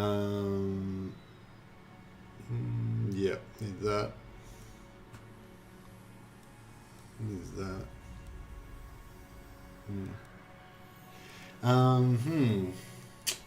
See, I really want Executioner, but then I really want all this shit as well. I really want fucking everything. This is a hard one. But we really need Lightning Strike, because, it's going to make him so much more powerful.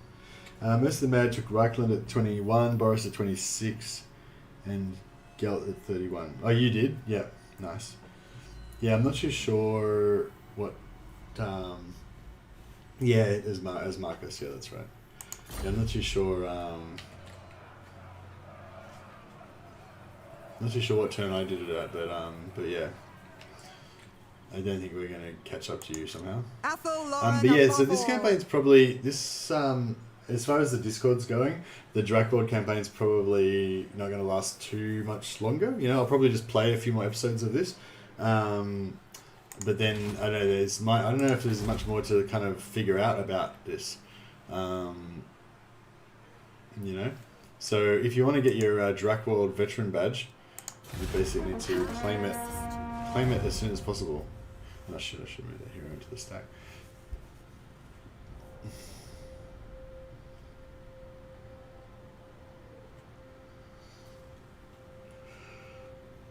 Yeah, I'd say that's pretty much. Excuse me. I'd say that's pretty much close to the fastest possible to get it.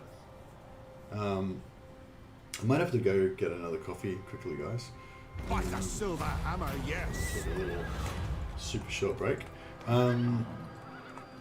Increased flavor to Reichland. Hey, if I did increase flavor to Reichland, will that actually give me like positive relations with Reichland on the campaign map? It probably won't, will it? Your prestige grows, my lord. News of your conquest spreads far and wide. Your developing power is noted by even the most distant of kings and bestial lords.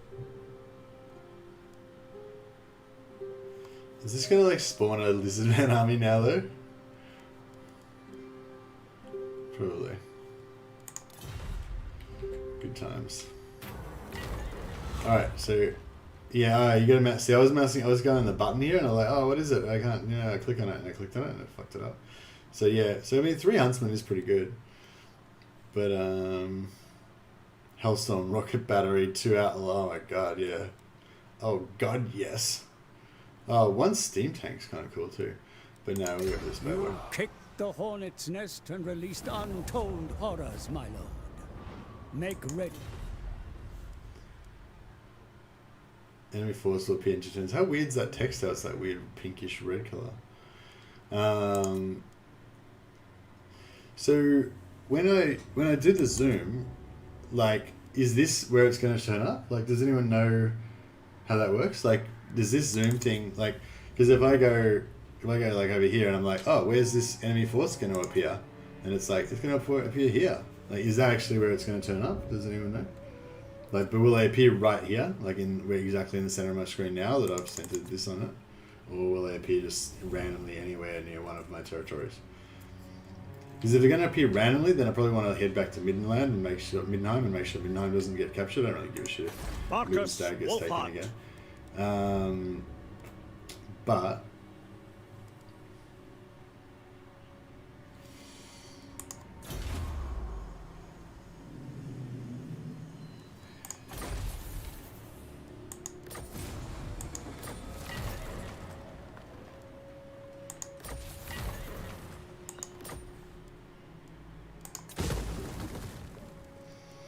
yeah, if anyone knows, like, if that Children of the Old One's army is going to actually appear, like, right here, where it's saying it's going to appear, like, that would be interesting.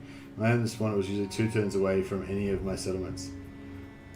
Yeah, but has anyone ever, like, you know, clicked on this and noted whether that was where it actually appears, or was it somewhere else random, not here? So, well, I guess Looney sort of answered. He said it was 2 turns away from any of his settlements, so it's definitely not going to be here because it's like right next to my settlement. So he's saying it's going to spawn somewhere like out on this ring, like more than 1 turn's movement away from any of my settlements. If I understood you correctly, if you may. Yeah. I'm just going to make a quick coffee, guys. But just to entertain you while I'm gone,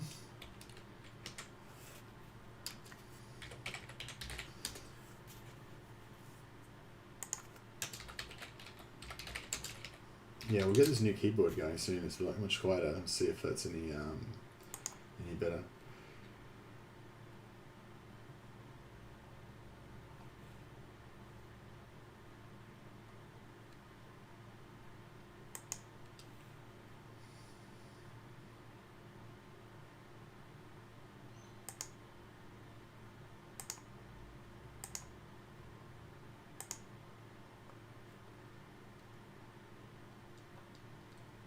No, this isn't. Oh well, you can watch this one first, I guess, and then we'll come back to it later.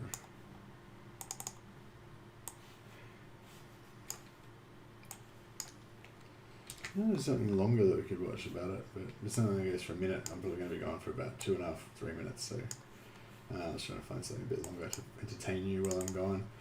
But I know this might have to do.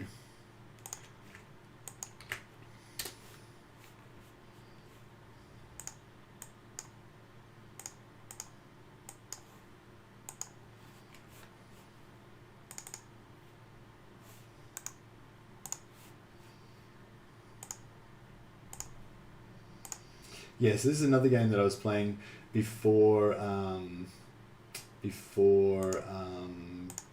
I started streaming Warhammer.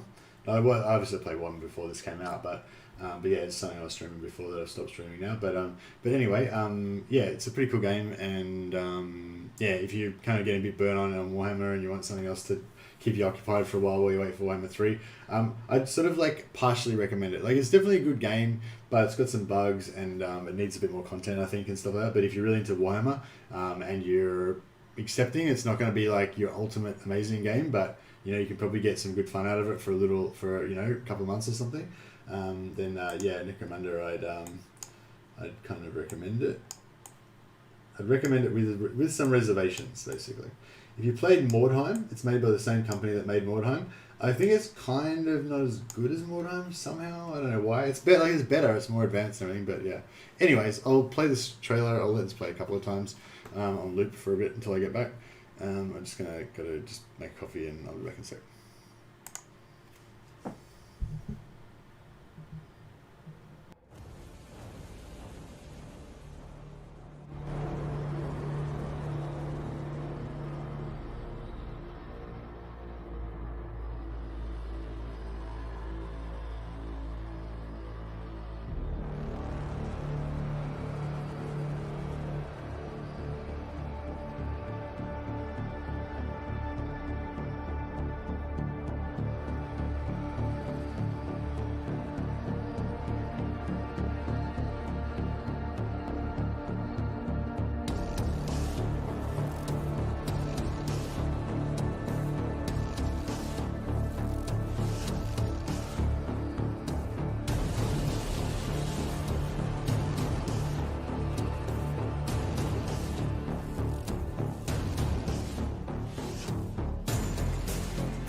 Oh yeah, so I haven't actually watched this. I haven't actually watched this video yet.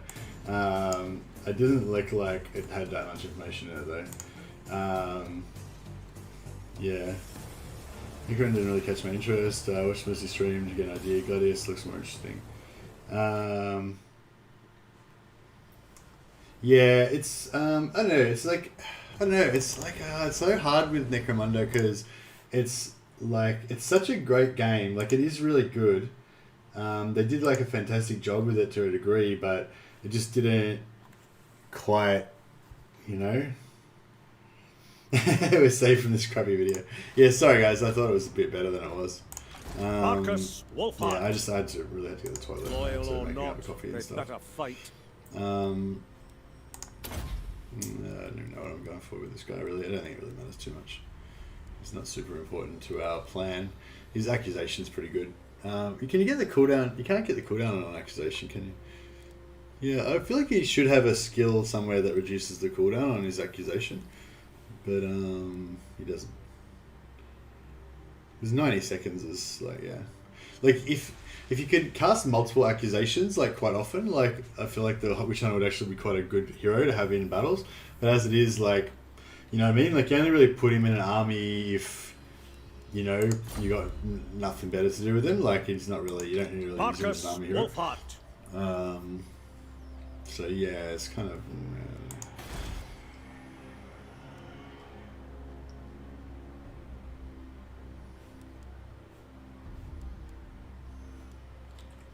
Yeah, we really need to hit tier 3 Lady of the Azrael. because that's when we're going to get greater our... marksman. we're going to be able to recruit huntsmen, and huntsmen are the... I'll turn this sound down a little bit. That's probably a bit better. Yeah, is that better? You might get a I think you might get a reduction if you make him focus on being a witch hunter. Oh, okay, cool, good call. Good call, Nicholas. Yeah, maybe if we go back to Lustria for a mission later on, we might be able to increase, you know, main hands and What does the Emperor bid? we made it to the old world. We sure did. Yeah, I'm really digging this To campaign now. strengthen Like, the this is like a Empire. Todbringer. So we got Todbringer. Look at that, fucking Toddy. Todbringer is such a cool character. What does the Emperor bid? Yeah, so we got Toddy now, which is awesome. To strengthen the Empire. Can you read? Yeah, you can reach that. We got artillery. Boom. We got grenadiers. Our money is gonna be a bit fucked with it.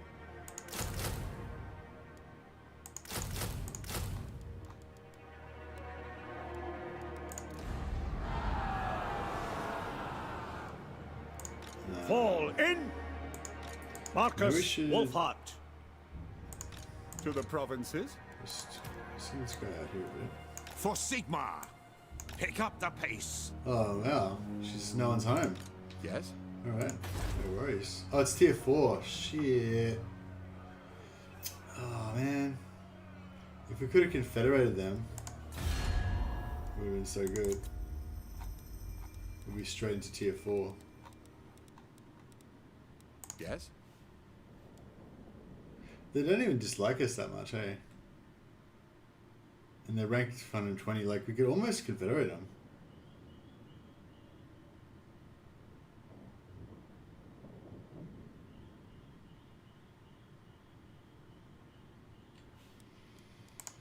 You dare come at me making demand. I wonder if we should try and confederate them, actually.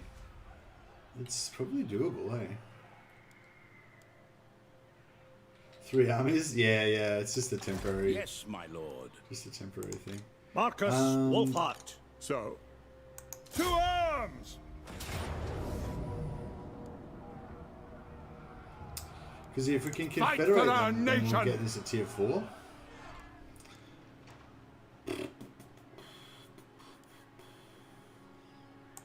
The nation calls.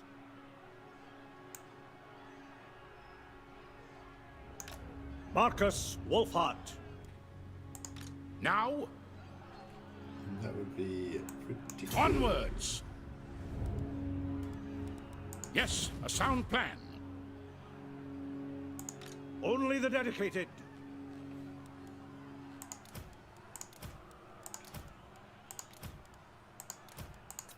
Markus Wulfhat. By the comet! Fall in. Markus Wulfhat, Captain of Scouts. We march!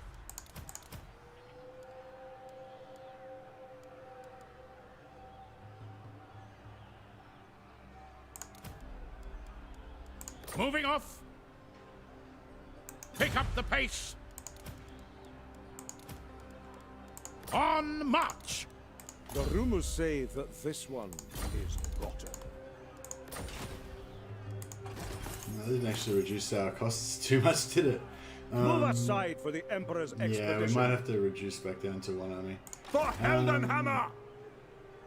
I kind of want to keep all these sick halberdiers that we've got that are all ranked up and shit, but they're all a bit fucked up.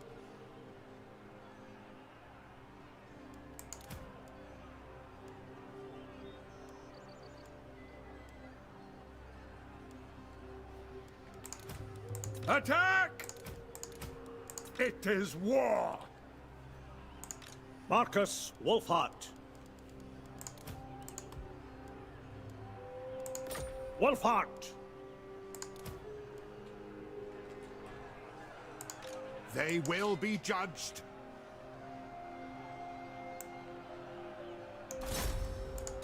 To war! At your service.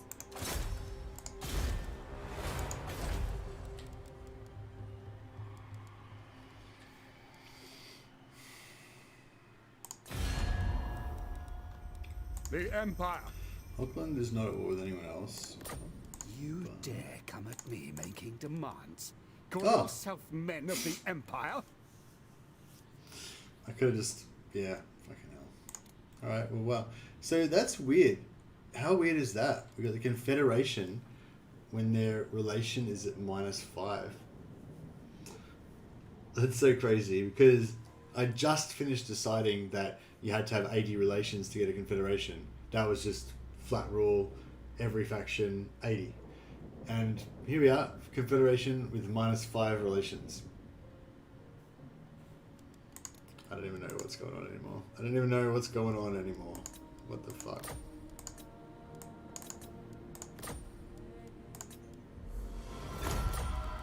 But we're now tier 4. Boom. Boom, suckers. I guess that Markus has got some sort of special thing. Does he have the defeated trait? Yeah, probably would be, yeah. Yeah, we just beaten him.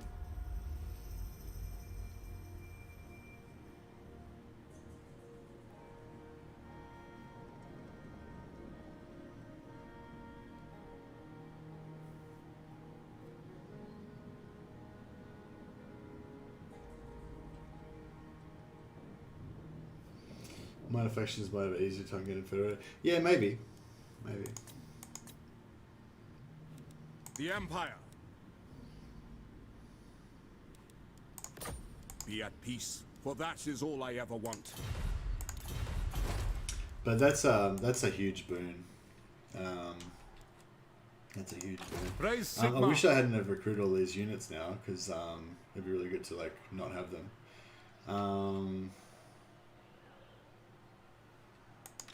To the provinces. Jürgen von Pupil. Who the fuck is that? Traitors always get found out in the end. You said it, bro. Bloody traitors. Sorry, I'm getting a bit silly now. Maybe CA forgot to adjust Markus because he's meant to be fighting in Lustria and Nagaron away from the Empire. Yeah, I think maybe we've struck upon some weird Confederation exploits with Markus, I think. Mr. Mad said, definitely don't need 80 relations, not once did I have that high relations. Yeah, although I noticed that you did say that you did need to improve your relations because you were giving them gifts. But like, yeah, I mean, I just confederated that guy at -5, so like how many gifts do you need to give him? Do you even need positive relations at all? You know, can you do it with -100 relations or, you know? I don't know. It's weird. I think Markus, initially you could Wulfhat. not confederate Empire factions at all. So yeah, maybe they just screwed up with Marcus's things or something. Or maybe he's the hero of the Empire. It is time. He's the Luke Skywalker of the Empire. You know? Onwards. When he comes back, everyone just rallies to his banner. This is how he rolls. This hero is pretty cool. I will marshal the men. I mean, Praise Sigmar. Direct we've me. got some other nice heroes here. They're not really useful, but Yes, son of Sigmar. disciplined warrior priest, very nice. Keep that. Onwards. Not really need it. You need me? Frost Creep warrior priest. Can we recruit a witch hunter? I'll probably go for a noble one. Who calls? Hunter. So they also of don't explain at the distinction. start, like, the more,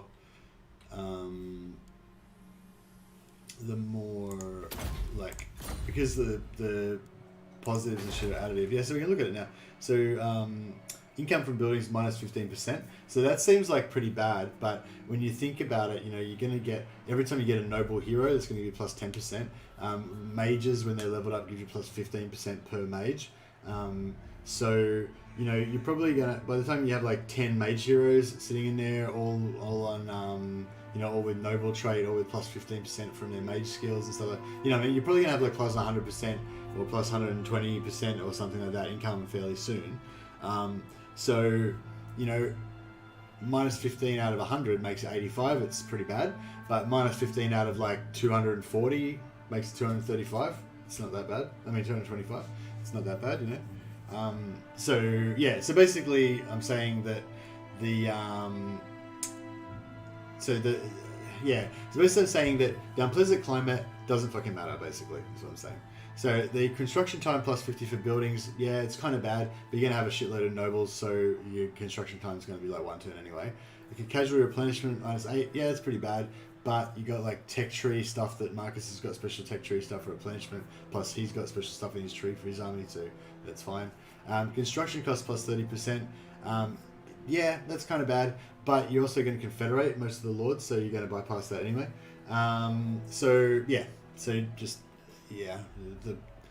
The unpleasant climate doesn't matter, basically, is what I'm saying. It does matter, but it's not like as big of a deal as you might think it is going to be, if you get what I mean. I'm really not sure what to do here. I kind of want to get rid of one of these money buildings because I need to build accounts. We need to build mages here.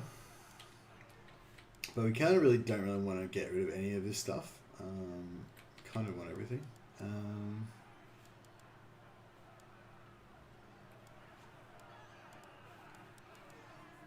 Well, we can hire a witch I will hunter. marshal the men.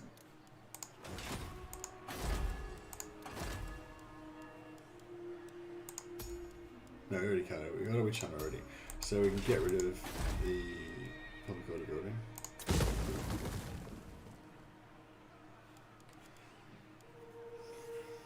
Beep, beep, beep, beep. Oh, we got a raid from Legend.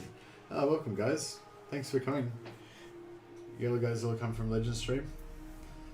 Legend of Total War send us. Wink, wank. Wink, wank. Louis says wink, wank. That's a funny thing to say. You know, I'm with the beep boopers, eh? You got your own thing. Boop beep, says Triarchus. He's a bit of a troublemaker as well. He's got it around the wrong way. Beepity boopity. The master have sent me into this world to bring cheese to all. Cheese to the cheese lord. Ah, welcome. Thanks, Paulo. Appreciate it. Get your sword. Yeah, we're gonna get the sword out. Whenever we have a legend raid, we get the sword out. That's how we roll around here. Yeah, so for those of you who don't know, Legend's done a lot of raids and a lot of hosts for this channel, so you know we owe him a lot. And as a tradition, whenever we get a raid from Legend, we do some sword play. So it's sword time. Apologies to those who have seen this many times before, but you know there might be one or two that haven't seen it yet, and there's probably one or two that have seen it but are waiting for me to do some more damage to my room. So yeah, so bear in mind that this is the only physical exercise that I do at all, because I don't get out of the house much anymore with COVID and whatever. But anyway, so HEMA, Historical European Martial Arts. This is a fetish sword, which is a simulacrum of a longsword. So it's got the same balance and weight and characteristics of a longsword, which is a two-handed, very fast sword, which was the precursor to the rapier. So you're probably familiar with, you know, French noblemen having duels with rapiers. That whole rapier dueling sort of stuff came from longsword. So this is the original precursor to the rapier, basically. It's about the same, it weighs about the same amount as a rapier, but a rapier only has a one-handed handle. So it's about the same length, the blade's the same length, weighs about the same, but a rapier is only one-handed, whereas this extra two hands gives you a lot more leverage. So you can use it a lot more effectively. Anyway, so yeah, so you have your Oberhalb, which is your downwards cut. Every time you cut, you step. I don't have room to put it properly in here, but yeah, you do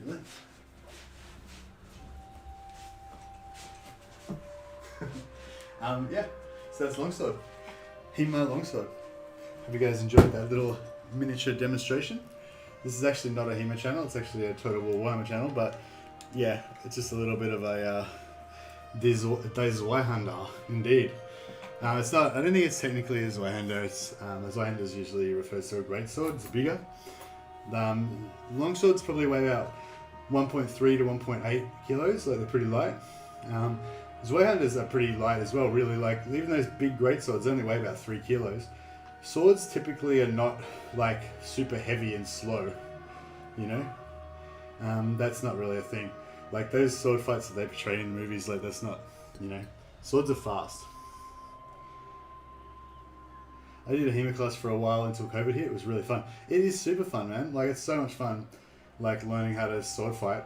There's a lot to it, you know, it's really technical. I mean, there's the fun part of just bashing people with swords, like, that's totally there. But also, there's, like, it's so much deeper than that if you're a bit of a nerd and you like to get into that sort of shit.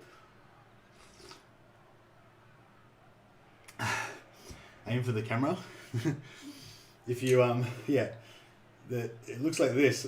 if your opponent has their point on line, it's called having your point on line, is when the point is pointing directly at your face, which means they're about to stab you in the face, and then you need to get that point offline. You know, if that point's not online, then you're good. If it's online, then you're not good.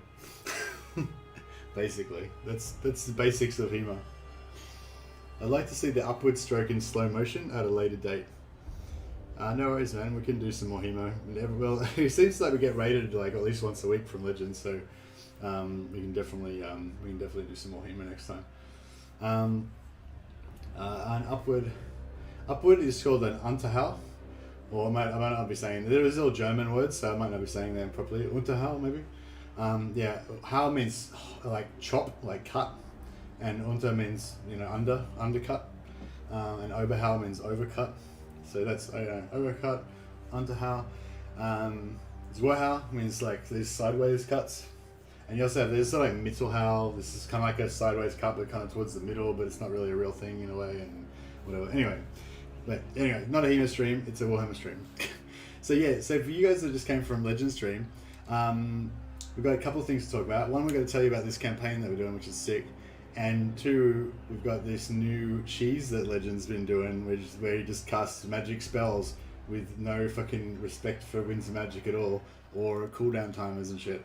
I haven't actually seen it myself yet. I mean, I think I briefly saw him doing it, but I didn't get to watch enough to like see how he does it or anything yet. So I don't know. I'm actually ignorant. You guys are a step ahead of me on that one, so I have to do some catching up on that. But some of the guys that have mentioned it to me already sounds pretty crazy. It didn't hit anything in this room. No, I didn't hit anything in the room. I can try and do the flourish a bit later on if you want. If you want to get something, if you want something to get hit, the flourish always ends up in something getting hit, so we can do that. But yeah, check out this campaign, guys. So about a week ago, I said, look, hey, I love the idea of Wulfhart. I love these special heroes. But I hate Lustria. I don't want to play in Lustria. I don't want to be in Lustria. I don't want to see any freaking lizard men. I hate jungles. I hate like the crappy movement. I hate the layout of it. I just hate everything about Lustria. Fuck Lustria, right? So I'm like, I want to play Wulfhart, but I want to play Wulfhart in the Empire, right? So I enlisted the help of the community. I'm like, everybody, let's all start some Wulfhart campaigns. Let's figure out how to get from, you know, Lustria to the Empire. Turned out it's pretty simple. You just fuck off out of Lustria and just hightail it to the Empire, like as directly as possible. So yeah, so basically what we did, actually in the link down below, there's a Discord link to my Discord, and on there's a channel called Wulfhart Drakwald campaign or something like that, Drakwald migration or something. And there's some screenshots and things of people that have been doing stuff, and there's also a guide in there from a guy called Blackout, who might still be here. And basically he sort of explains how you do it. Basically you start off here, you declare war on these guys, which gives you the Witch Hunter hero. You join him into your army, you fight this battle, auto-resolve this battle, wipe them out, send the Witch Hunter down here to get the Dwarf. Then that unlocks the Dwarf hero, which will appear back at your army. You send your army across here, recruiting bowmen, archers as you go. Then you, excuse me, send your Dwarf over here. That unlocks the Paladin. So you got all you're collecting your heroes. Then you take out the Temple of Tenklan, or whatever it's called, and then all your heroes are kind of like gathering in, chasing after you. Then you kind of go over here, take out Poxmarch, or actually in this run I didn't worry about that, I just skipped that. But yeah, you can attack Poxmarch, take that out. That'll give you your hostility. That'll unlock your last Elven hero, so she can start following along and all. Pop over here. By the time you get to about here, all your settlements will have been taken over by lizardmen and whatever. They'll be gone. So you capture Shrine of Loic, so you don't keep taking attrition from having no lands. You know, have a little rest here for a second if you need it. Then you pop over here, migrate through Bretonia. You can either go through the forest and come up through here through Solent and then into Balthazar Gelt's lands, or what I did and what Blackout did was come around this side and kind of pop out around here, you know, either in Marienburg or whatever. But yeah, the crazy thing about it, I posted this earlier when you went for a coffee. I put some saves on Discord if you want to try that out too, but don't want to do the start. Oh, that's awesome, Blackout. Have you got the save? The save that I mean, I probably won't start again now, but the one I'd be most interested in is the one where you very first got to the Empire, like turn 16, was it, or turn 13 or something? Turn 16, I think it was, didn't you say? Or turn 13. It was really early anyway. He got like super fast to the Empire, where you've just got to the Empire, but before you've done anything. So you haven't confederated anyone, you just like, the turn you just rocked up there, that would be the save that I would want, so that they can, you know, people can experience everything for themselves. But there's some really cool shit about it, right? So one of them, the main cool thing about it is that Wulfhart doesn't have any Wulfhart's confederations don't work the same as other races. He's got his own special confederation thing going on, right? So when you go to confederate someone, approach and make your offer. Using this confederation option no here, promises to my assent. you know. So one thing, normally we think that you need to have at least 80 relations with the enemy, plus their strength rank has to be quite bad, like a high number here, like fairly high, and your strength rank has to be quite good, like a low number, like 30 is pretty good. So you know, you have to have a good strength rank, they have to have a bad strength rank, and their relations have to be above 80. But with him, they doesn't have to be above 80. I just confederated a faction, they had -5 relations with me, which anyone who knows about confederations knows that's fucking weird. Like, you can never normally confederate people where they've got -5 relations to, you know. Yeah, so that's one thing. He's got different rules for his confederations. It's a lot fucking easier for him to confederate than any other faction, as far as we can tell. Didn't even realize that until just now. That's crazy. The other thing is, he doesn't have the cooldown. Like, I literally just confederated this faction, like this turn. Like, I literally just did it at the moment before you guys came on. And I've got no cooldown. I can just go and confederate another faction now. I can confederate as many factions as I want. I can confederate the whole empire in one turn if I wanted to. If I had, you know, if I had enough relations and, you know, I had the good relative strength and they were, you know. But like, yeah, like even, I don't know if if we go to strength rank, I wonder if anyone else actually wants to. I don't really want to confederate anyone else right now, but. Approach us, friend. But yeah, like if there was another faction here that had the defeated trait, like if their lord had just died or whatever, they'd probably want to confederate with us. So yeah, it's pretty crazy. I don't think it's a bug, Nazmi. I think it's just I think it's just that they just didn't really account for, you know, like they just didn't account for you migrating into the Empire and confederating everybody. So they just sort of haven't really, you know, done it. But yeah, it's pretty crazy. So yeah, I mean, it's you can't really confederate everyone instantly because you still have to like get the amount of relations that you need. Like I got this guy confederated when he had -5 relations to me, which is very low. So I mean, maybe you don't need any relations. I suspect you do need at least some positive relations. Like you need some level of relations, but maybe it's really low. I don't know. But yeah, but also he had the defeated trait, I think, because his lord had just been killed. So that usually gives you a huge buff to confederation. But basically, you can use the bash method where maybe you chuck a few gifts to them to give them a few positive relations first. Then you just attack them, kill their faction leader, and then they should confederate with you. You know. So we'll test it out with a few more different things. But yeah, that's that. Also, somebody mentioned about how you've got the negative unpleasant climate. I literally just explained this, so sorry for the guys who were here before. But, you know, so public order -1, who gives a shit, it's only -1. Construction cost +30 for all buildings. It's not really a huge deal, but the thing is we're going to mostly confederate everyone. We're not even going to build the buildings. We're going to wait till they get to tier 4, so they're already tier 4, and then just confederate them, you know, so we don't have to worry about construction costs too much. Casualty replenishment -8%. Okay, so he's got a special technology in his tree that gives him extra 10% confederation replenishment. So he's kind of got that on top of like what all the other Empire factions would have anyway. Plus, in his skill tree, Wulfhart's also got an extra confederation trait in his skill tree as well. So he's basically, his technology kind of negates the base replenishment problem, and then he's got even more replenishment on top of that as well, you know. And then construction time +50%. Every time you get a noble in your every time you're in you have a noble in your region, you get -25% to your construction time.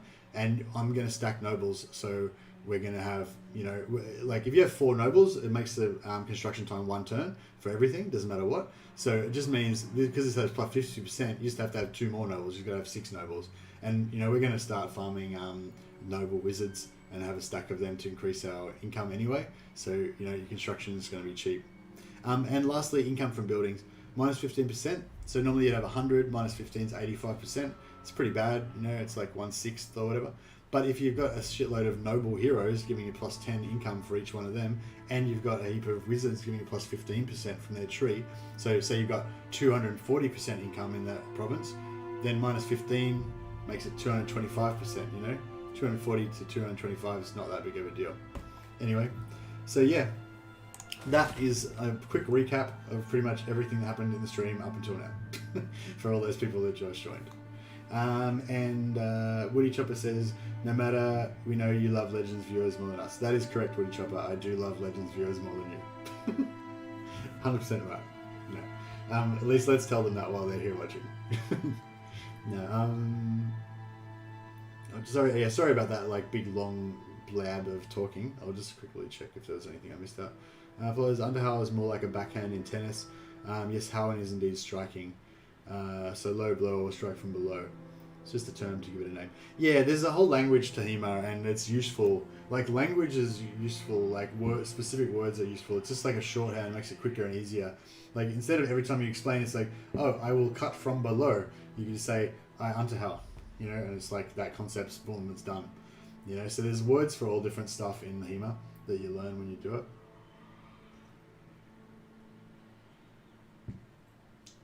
Yeah, how means like cut or strike. Let's see, darling. Mrs. Mercy's off to work. She's got her. We just got a new car yesterday. Well, we got an old car. It's new to us, but it's old. We got a very cheap car. Mrs. Mercy's been wanting to get one for ages, and I've been telling her it's a bad idea because they're just going to waste the money, and we're trying to save money for a house. But I don't know. I just gave in, basically. I just said, I could tell, like, Mrs. Mercy's she's a very social creature, you know. She needs people around her and stuff like that. So we So yeah, I kind of figured that maybe it was time to get a car, and that way she can go and visit her friends and shit while she's basically being a YouTube widow while I'm just hanging out with you guys 24/7. She can just fuck off and hang out with her friends now or whatever, you know. But nah, so she's got her little car now. So she's an independent woman. Doesn't have to like put up with me all the time. So yeah, she's very excited about that. And yeah, we went for our first Macca's run last night. We went out to get McFlurries and Big Macs at like 9-10 o'clock or something. She needs people around her. Yeah, alright, I'm gonna lock myself in a room and play Total War. Yeah, exactly. That's how it goes. I've even got it figured out now where she goes and visits my family for me sometimes. Well, not all the time. No, I don't know, just one time, I guess. Last weekend. Like my sister always wants me to hang out with them so that I can like, you know, bond with the family and shit. And yeah, but last weekend I sent Mrs. Lucy to go and bond with them while I just stayed here and did Warhammer. Wulfhart! Shit, spat all over my keyboard. Gross. Was it spit? Oh no, it's coffee. I had coffee in my, beard, and then when I talked, all the coffee like sprayed out everywhere. Anyway, Christine in your car with the Macca's run. Yeah, Macca's is McDonald's in Australian speech. Yeah, thanks for the translation, Woody Chopper. YouTube widow. Yeah, that's right. She's a YouTube widow. Well, it's lucky she didn't meet me when I was younger. She would have been a Warcraft. How should we proceed? I played Warcraft. Actually, I didn't really play. I suppose I played Warcraft for about 3 years. Show me the accused. Yes. Well, Warcraft, that is. But yeah, like this campaign's sick because who calls? We've got Toddy. Look at this bad boy. It's Toddy. Oh yeah, this is a fucking Wulfhat Toddy campaign. Sick as. The Empire. I'm gonna play another episode of this tomorrow. I'm gonna rebrand the whole stream. Instead of being called Markus, Wulfhat, Drakwald, or whatever it's called now, it's gonna be called Markus and Toddy. Maybe I'll even do that like Arnold Schwarzenegger, you know, like where they're the bro arm wrestling handshake. They're from Predator. Why would you name your channel after one of the most despicable characters? What? It could be worse. Americans refer to him as Mickey D's. Yeah. You didn't choose the thug life, it chose you. That's right, Nazmi. Don't hate the player, hate the game. You know? Fall in! All I do is win no matter what.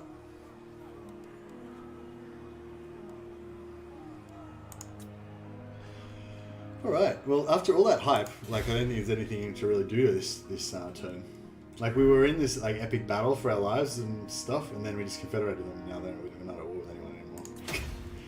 I don't think we've got any wars going on. Oh, actually we've got a heap of wars, but they're all with people that are fucking ages away, so we don't give a shit. So yes, Solent we want to confederate. I kind of want to... Friendship is more valuable than gold. I kind of feel like we could... Tell me. Nah, we probably need to wait till they get bashed a bit. I'm so wrapped that we got Toddy so early. I love Toddy. He's so good. What does the I kind Emperor of feel like say? we need some more heroes up in this shizlick. I was kind of thinking... I mean... Yeah, I'm kind of thinking maybe confident is almost better than disciplined, because we really don't want to get into melee combat, you know. I mean, discipline's good as well. I was thinking about trade with Reichland, but Blackout was saying it's actually you don't really want to be friends with Reichland because we're going to bash confederate them as well. That's like I know I just call it that now. Basically, kind of figured out like a good way of confederating like people a lot of the time is just to go to war with them and smash them. And then just confederate them afterwards. Call it like bash confederating, or beat up confederating, or whatever. But yeah, so basically we're gonna bash confederate Reichland. So we're gonna break any agreements we make. We're gonna break them, so they're kind of counterproductive. But yeah, so we want to get this. Look at this bad boy. We don't want to conquer it because we don't want to occupy it because we'll knock it down a level. But if we can catch Karl Franz outside of there, beat the shit out of him, and then take all this shit with Confederation. Direct me. Beautiful. All right. Move. It's interesting. I wonder if hey Nash, I don't know. I mean, yeah, I mean, sort of. I guess, yeah, I guess I've noticed that. I don't smoke anymore, but I used to.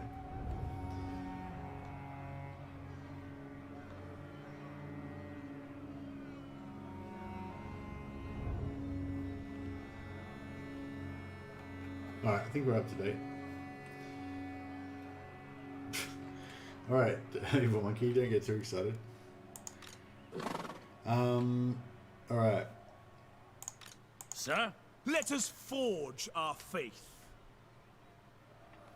Alright, we want to get rid of all this bullshit. Markus, Wulfhat. Wulfhart. Yeah, we want all the huntsmen. So Wulfhat gets, for anyone who hasn't played Wulfhat before, he gets really overpowered huntsman later on. I'm wondering if we want to kind of get rid of Toddy's army as well. Kind of, I just hired all these dudes. But we don't really need them anymore. Markus, Wulfhat.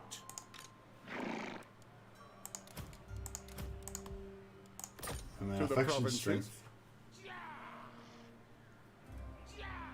Our faction strength will go down, but we wouldn't have been able to maintain it anyway, so it's probably for the best. Markus, Wulfhat. Aye, laddie, off we go. Markus, Wulfhat. Go it then. Only the dedicated. She calls. Hunts Marshal. The lady beckons. I really need a mage. I really need a wizard tower. Now.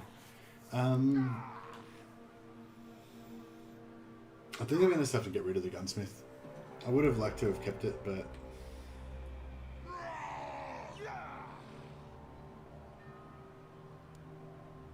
like, we need those wizards. We haven't got a wizard at all. They will be judged. I like beards, but shit girls from my country don't like beards very much. I'm from Nepal. Oh, okay. Hey, Nesh. I've never had anyone from Nepal in the stream before. But you have to say there, man, your beard game is strong. Yeah, thanks, bro. It's getting a bit out of control. It needs a bit of a trim. But yeah, no, I'm pretty. I do have a very strong beard game. That's true. It's always been a strength of mine. Very hirsute. Hairy. I'm a very hairy man, as they say. No lack of testosterone there, I guess. Oh, I don't know. Is it testosterone what makes you hairy? Yeah, I think so. Or maybe it's a combination of things. Alright, I think there's nothing else to do right now. Yeah, so we want to fill up Marcus's stack with huntsmen. We need to start like not recruiting our Imperial supplies. So every now and again we get offered Imperial supplies, and I've been using them all the time because I've really needed them quite a lot. But from now on we want to just save them up, so we can just have like massive stacks of dudes that we can get for free.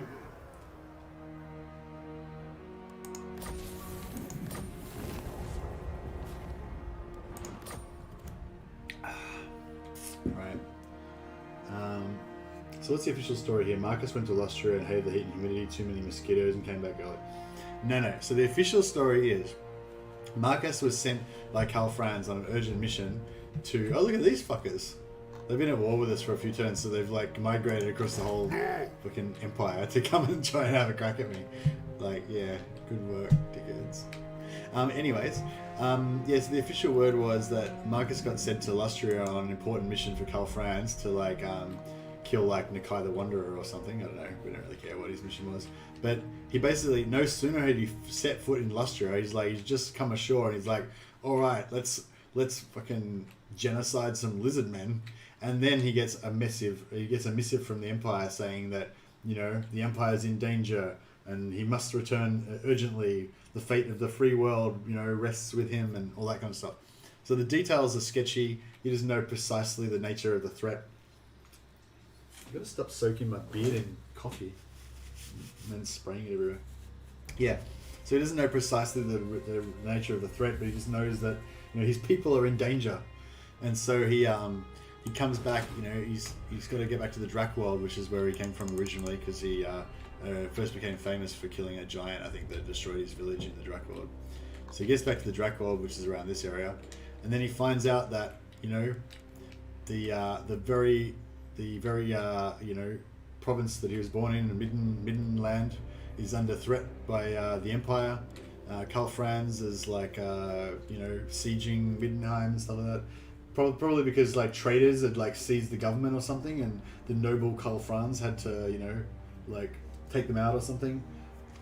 Poor old Boris was wounded because assassins had laid him low, and so Markus came back just in time to take control of Middenheim. Take control of Middenheim, and you know, Karl Franz is like reassured that he's in charge now, so he doesn't need to crush it under the imperial boot heel. And then you know, then some like other traitors like got into control of Hochland, and they declared war on him as well. But he like just, you know, outwitted them with his like amazing diplomacy and sorted that out. So all these guys are Empire, so you know, he doesn't want to like spill Empire blood if he doesn't have to. So he's just used his like previously completely unknown diplomatic skills to maybe he had a good advisor. Maybe those heroes that he got, maybe some of them are good diplomats. I don't know, whatever. Anyway, but the story will be different every time, you know, so it's just like whatever the problem is. Sometimes it'll be you know, it might be Norska, not really Norska, I don't know, what would really threaten, I don't really want to threaten them, but like vampires taking over half the Empire, that could be the reason, you know, in your campaign. Like, whenever you get back here, like, something will be happening. Either Karl Franz will be getting, like, wiped out by orcs, or the vampires will be, like, swallowing up the whole empire, or, you know, something will be going on. Whatever it is, that's what it is for you. Breaking the fourth wall is the new filming technique. Yeah, they broke the fourth wall in the Warhammer 3 trailer, didn't they? How cool was that?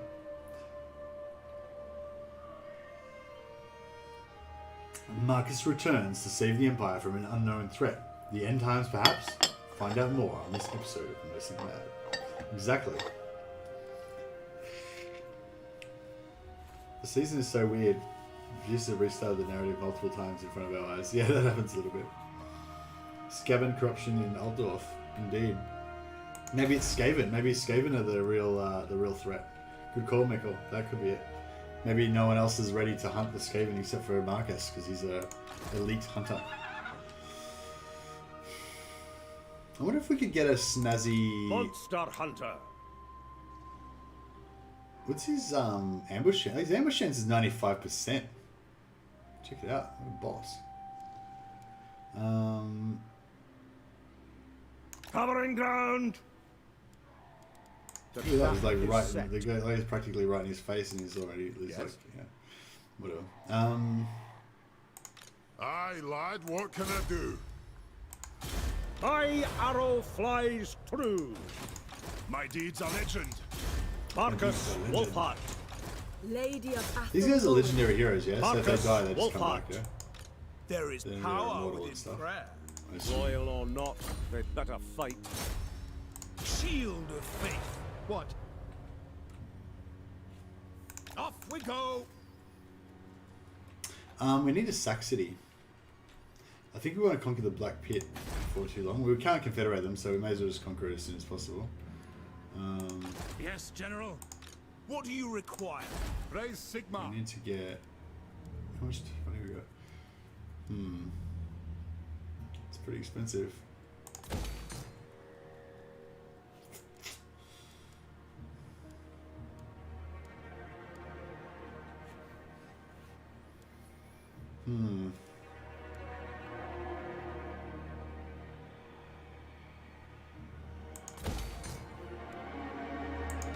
Is it time?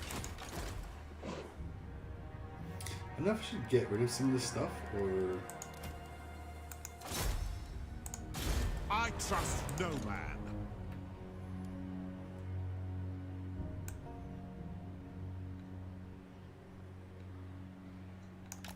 Yes, my lord. 70% ambush chance. It is for the best. How should we proceed? They'll be marching, all right. The Visitmen are going to rock up this turn, so we'll Cleanse the Empire. be aware of that. Sigma heals us. So? Only the dedicated. Oh, I didn't hire the huntsman. Shit. We need more huntsmen. I will marshal the men. What does the Emperor bid? I really feel like I gotta get rid of these dudes. These halberdiers. Feels like such a waste because they're my like special dudes. But there's literally no different. There's no advantage to these guys. Like these what are they called? The Imperial Supplies. The Imperial Supplies units with the red things at the bottom here. Is there any difference between them and just regular guys? Does anyone know? Like, is there any like technologies that makes them superior or anything? Is there anything in Marcus's skill tree that just like affects faction wide that makes them stronger or anything?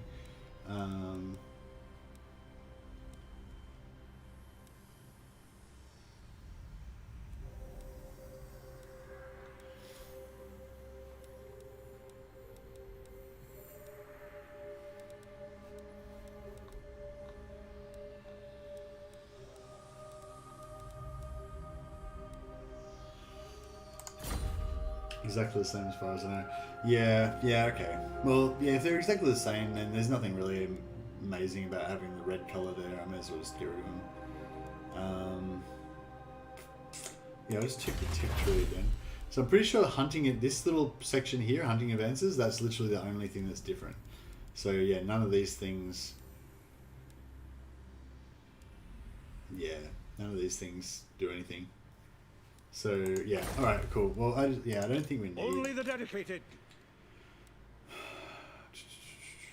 I mean, maybe I'll wait one more turn because we're gonna get these lizardmen armies spawn next turn, and they could be. Oh, he's gonna go for horse speed. Interesting choice. Not what I would have gone for.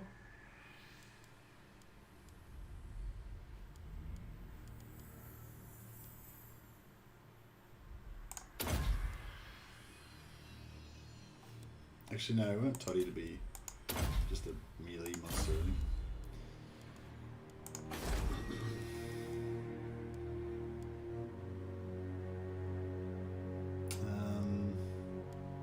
Yeah, we'll go for money. Actually, no, we'll go for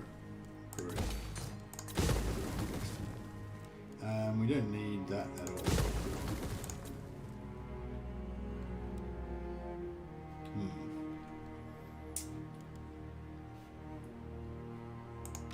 To the provinces. Seek out the heretic. Is Marcus a good faction lord? He's, well, I don't know. He's not like... So, in his skill tree, he doesn't really have anything that helps the faction. But that's not real. That doesn't really matter. As to whether he's a good faction lord, it's a bit like... It's a bit like Malice Darkblade. He's got very interesting, very different, potentially exciting, fun traits, you know, on the campaign map.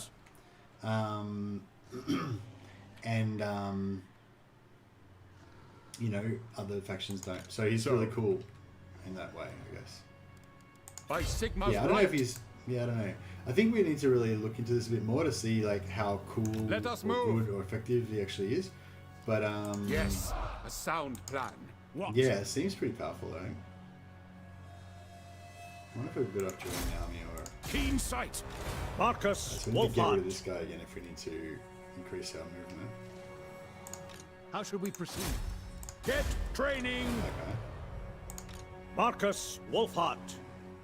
Engage targets. Thought that would happen. That's fine. Time to move. This army doesn't look too bad, does it? I mean, it doesn't. It's like, you know, it's a significant army, but it doesn't look By the too comet, ridiculous. this will bolster the nation. Markus, Wulfhat. Markus, Wulfhat. Move, comrades.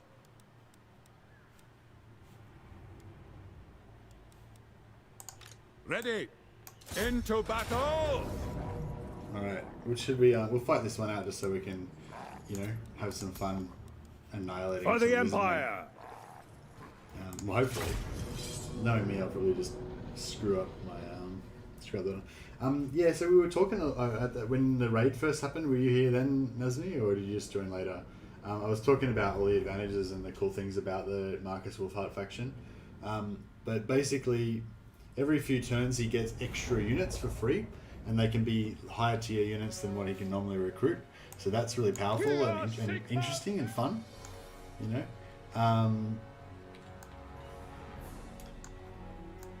And you can keep them in reserve as well, which we haven't been doing, but I want to start doing. You can keep them in reserve as well, which also makes it really, extra cool. So he's got sort of like an unlimited supply of regiments of renown, but he can't, like, not an unlimited supply. He's got like a constantly adding to his regiments of renown, but each individual regiment can't be sort of like re-recruited. Once you're recruited once, they're spent. But yeah, that's pretty cool. Outriders!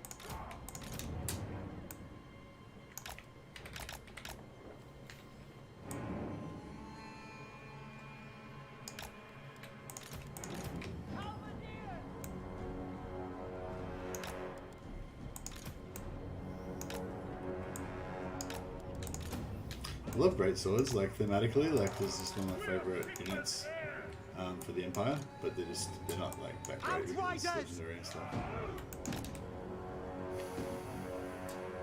What's the speed on this? It's 84, no. 90. Sigmar calls! Yeah, I'll hold them back a bit, I guess.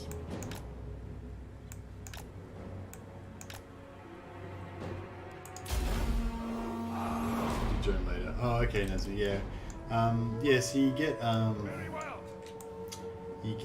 the extra mechanic of getting those extra Imperial supplies every few turns, which is pretty cool. But the sort of extra kind of cheesy side of it, like the really interesting side of it for me, is the confederations. Like, Markus apparently has different confederation rules from everybody else. You're able to confederate factions even if you have really low relations with them. At least sometimes, if they're in a defeated state.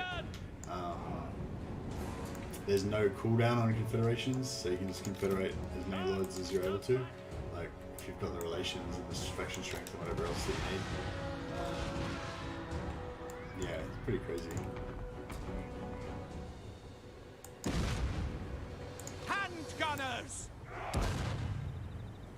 No lingering! Halberdiers! No lingering! Take the ground! Sigma calls! Go! Take the ground! Faster! And speed! Wise counsel! Yeah, I probably should have set up over here. It's a really bad idea letting that stuff go spread out like that. Outriders! Ready! Yes, sir, quickly! To battle! Oh, they're missile troops, okay. Go! Quick march! No lingering! Outriders! We await your orders! For the Warhammer! No lingering! Move up! Ready for war!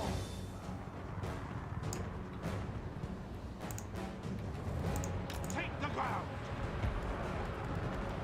Ready for war! Listen up! Get them! Go! We've got any melee units in. Master Engineer! Move to attack! None of that. For Heldenhammer!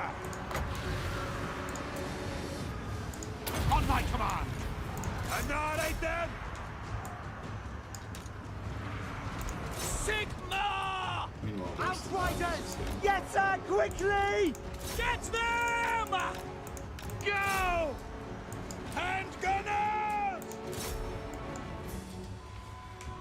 Halberdiers! Sigma guides us! how's Toddy going? He doesn't give a fuck. He's just tanking their whole army. What do you fear? Attack them, men! Ready! Look at these guys. Withdraw! Outriders! a lot of archers in melee. It's not super awesome, but... Ready to fire! Sigma! Go! By the gears of Super! Steady, man! Ready for war! Sigma! Now! At once! The Empire endures! So he just Yes, my lord. smashed him. He smashed him. Probably with a bit of help from the rocket storm battery. They didn't really get to Great cannon! check it out properly. War! Yes, sir, quickly! Their general was dead. Yes, sir! In the name of the twin-tailed comet, go! Sir! For the Emperor! Weapons at the ready! Halberdiers! Ready! These guys are really fire.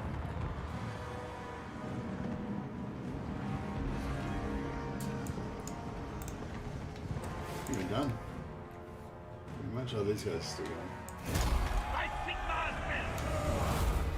Attack the men! We don't have any healers, unfortunately. With so many heroes, some healers would be nice, but yeah. But that was pretty chaotic because I spread out my guys too far. But yeah, it's still a pretty fun little battle. A lot of different moving parts, a lot of different tools to use. Got my grenadiers fucked up. These grenadiers, these outrider grenadiers are pretty powerful. We were talking about that earlier. I tend to be lazy and I don't use them. You got to micro them like any cavalry, I guess. They're fragile. They take a lot of damage. If they get shot, especially if they get caught in melee, you know, if anything looks at them, they take a shitload of damage. But they really wreck stuff. They do some work, as it were. So yeah, I think I need to use them, but it's definitely not a fire and forget weapon. Like, you don't click them on something and then go look at something else for a minute. Like, when you're using them, you gotta literally, you know, be microing them the whole time. I feel like, otherwise they just get killed a lot. But yeah, I'm kind of liking this thing. So yeah, so the other about Wulfhart. So the other thing about it is these lizardman armies just randomly spawn in places every now and again. So Well done, comrades. if you're you know, trying to have a nice sweet empire, then with everything being all stable and everything, and then you just have these random lizardman armies spawning everywhere. But I think that's kind of cool in a way. Adds a little bit of excitement to the campaign, you know. The extra money actually would be pretty good.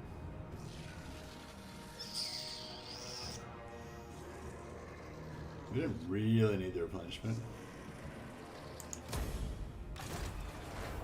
Not really. Hey, Mercy, and one more folk shall you're never offline. fall. Hey, Boendel, how you going, man? Hey, Sackman Gaming, how you going?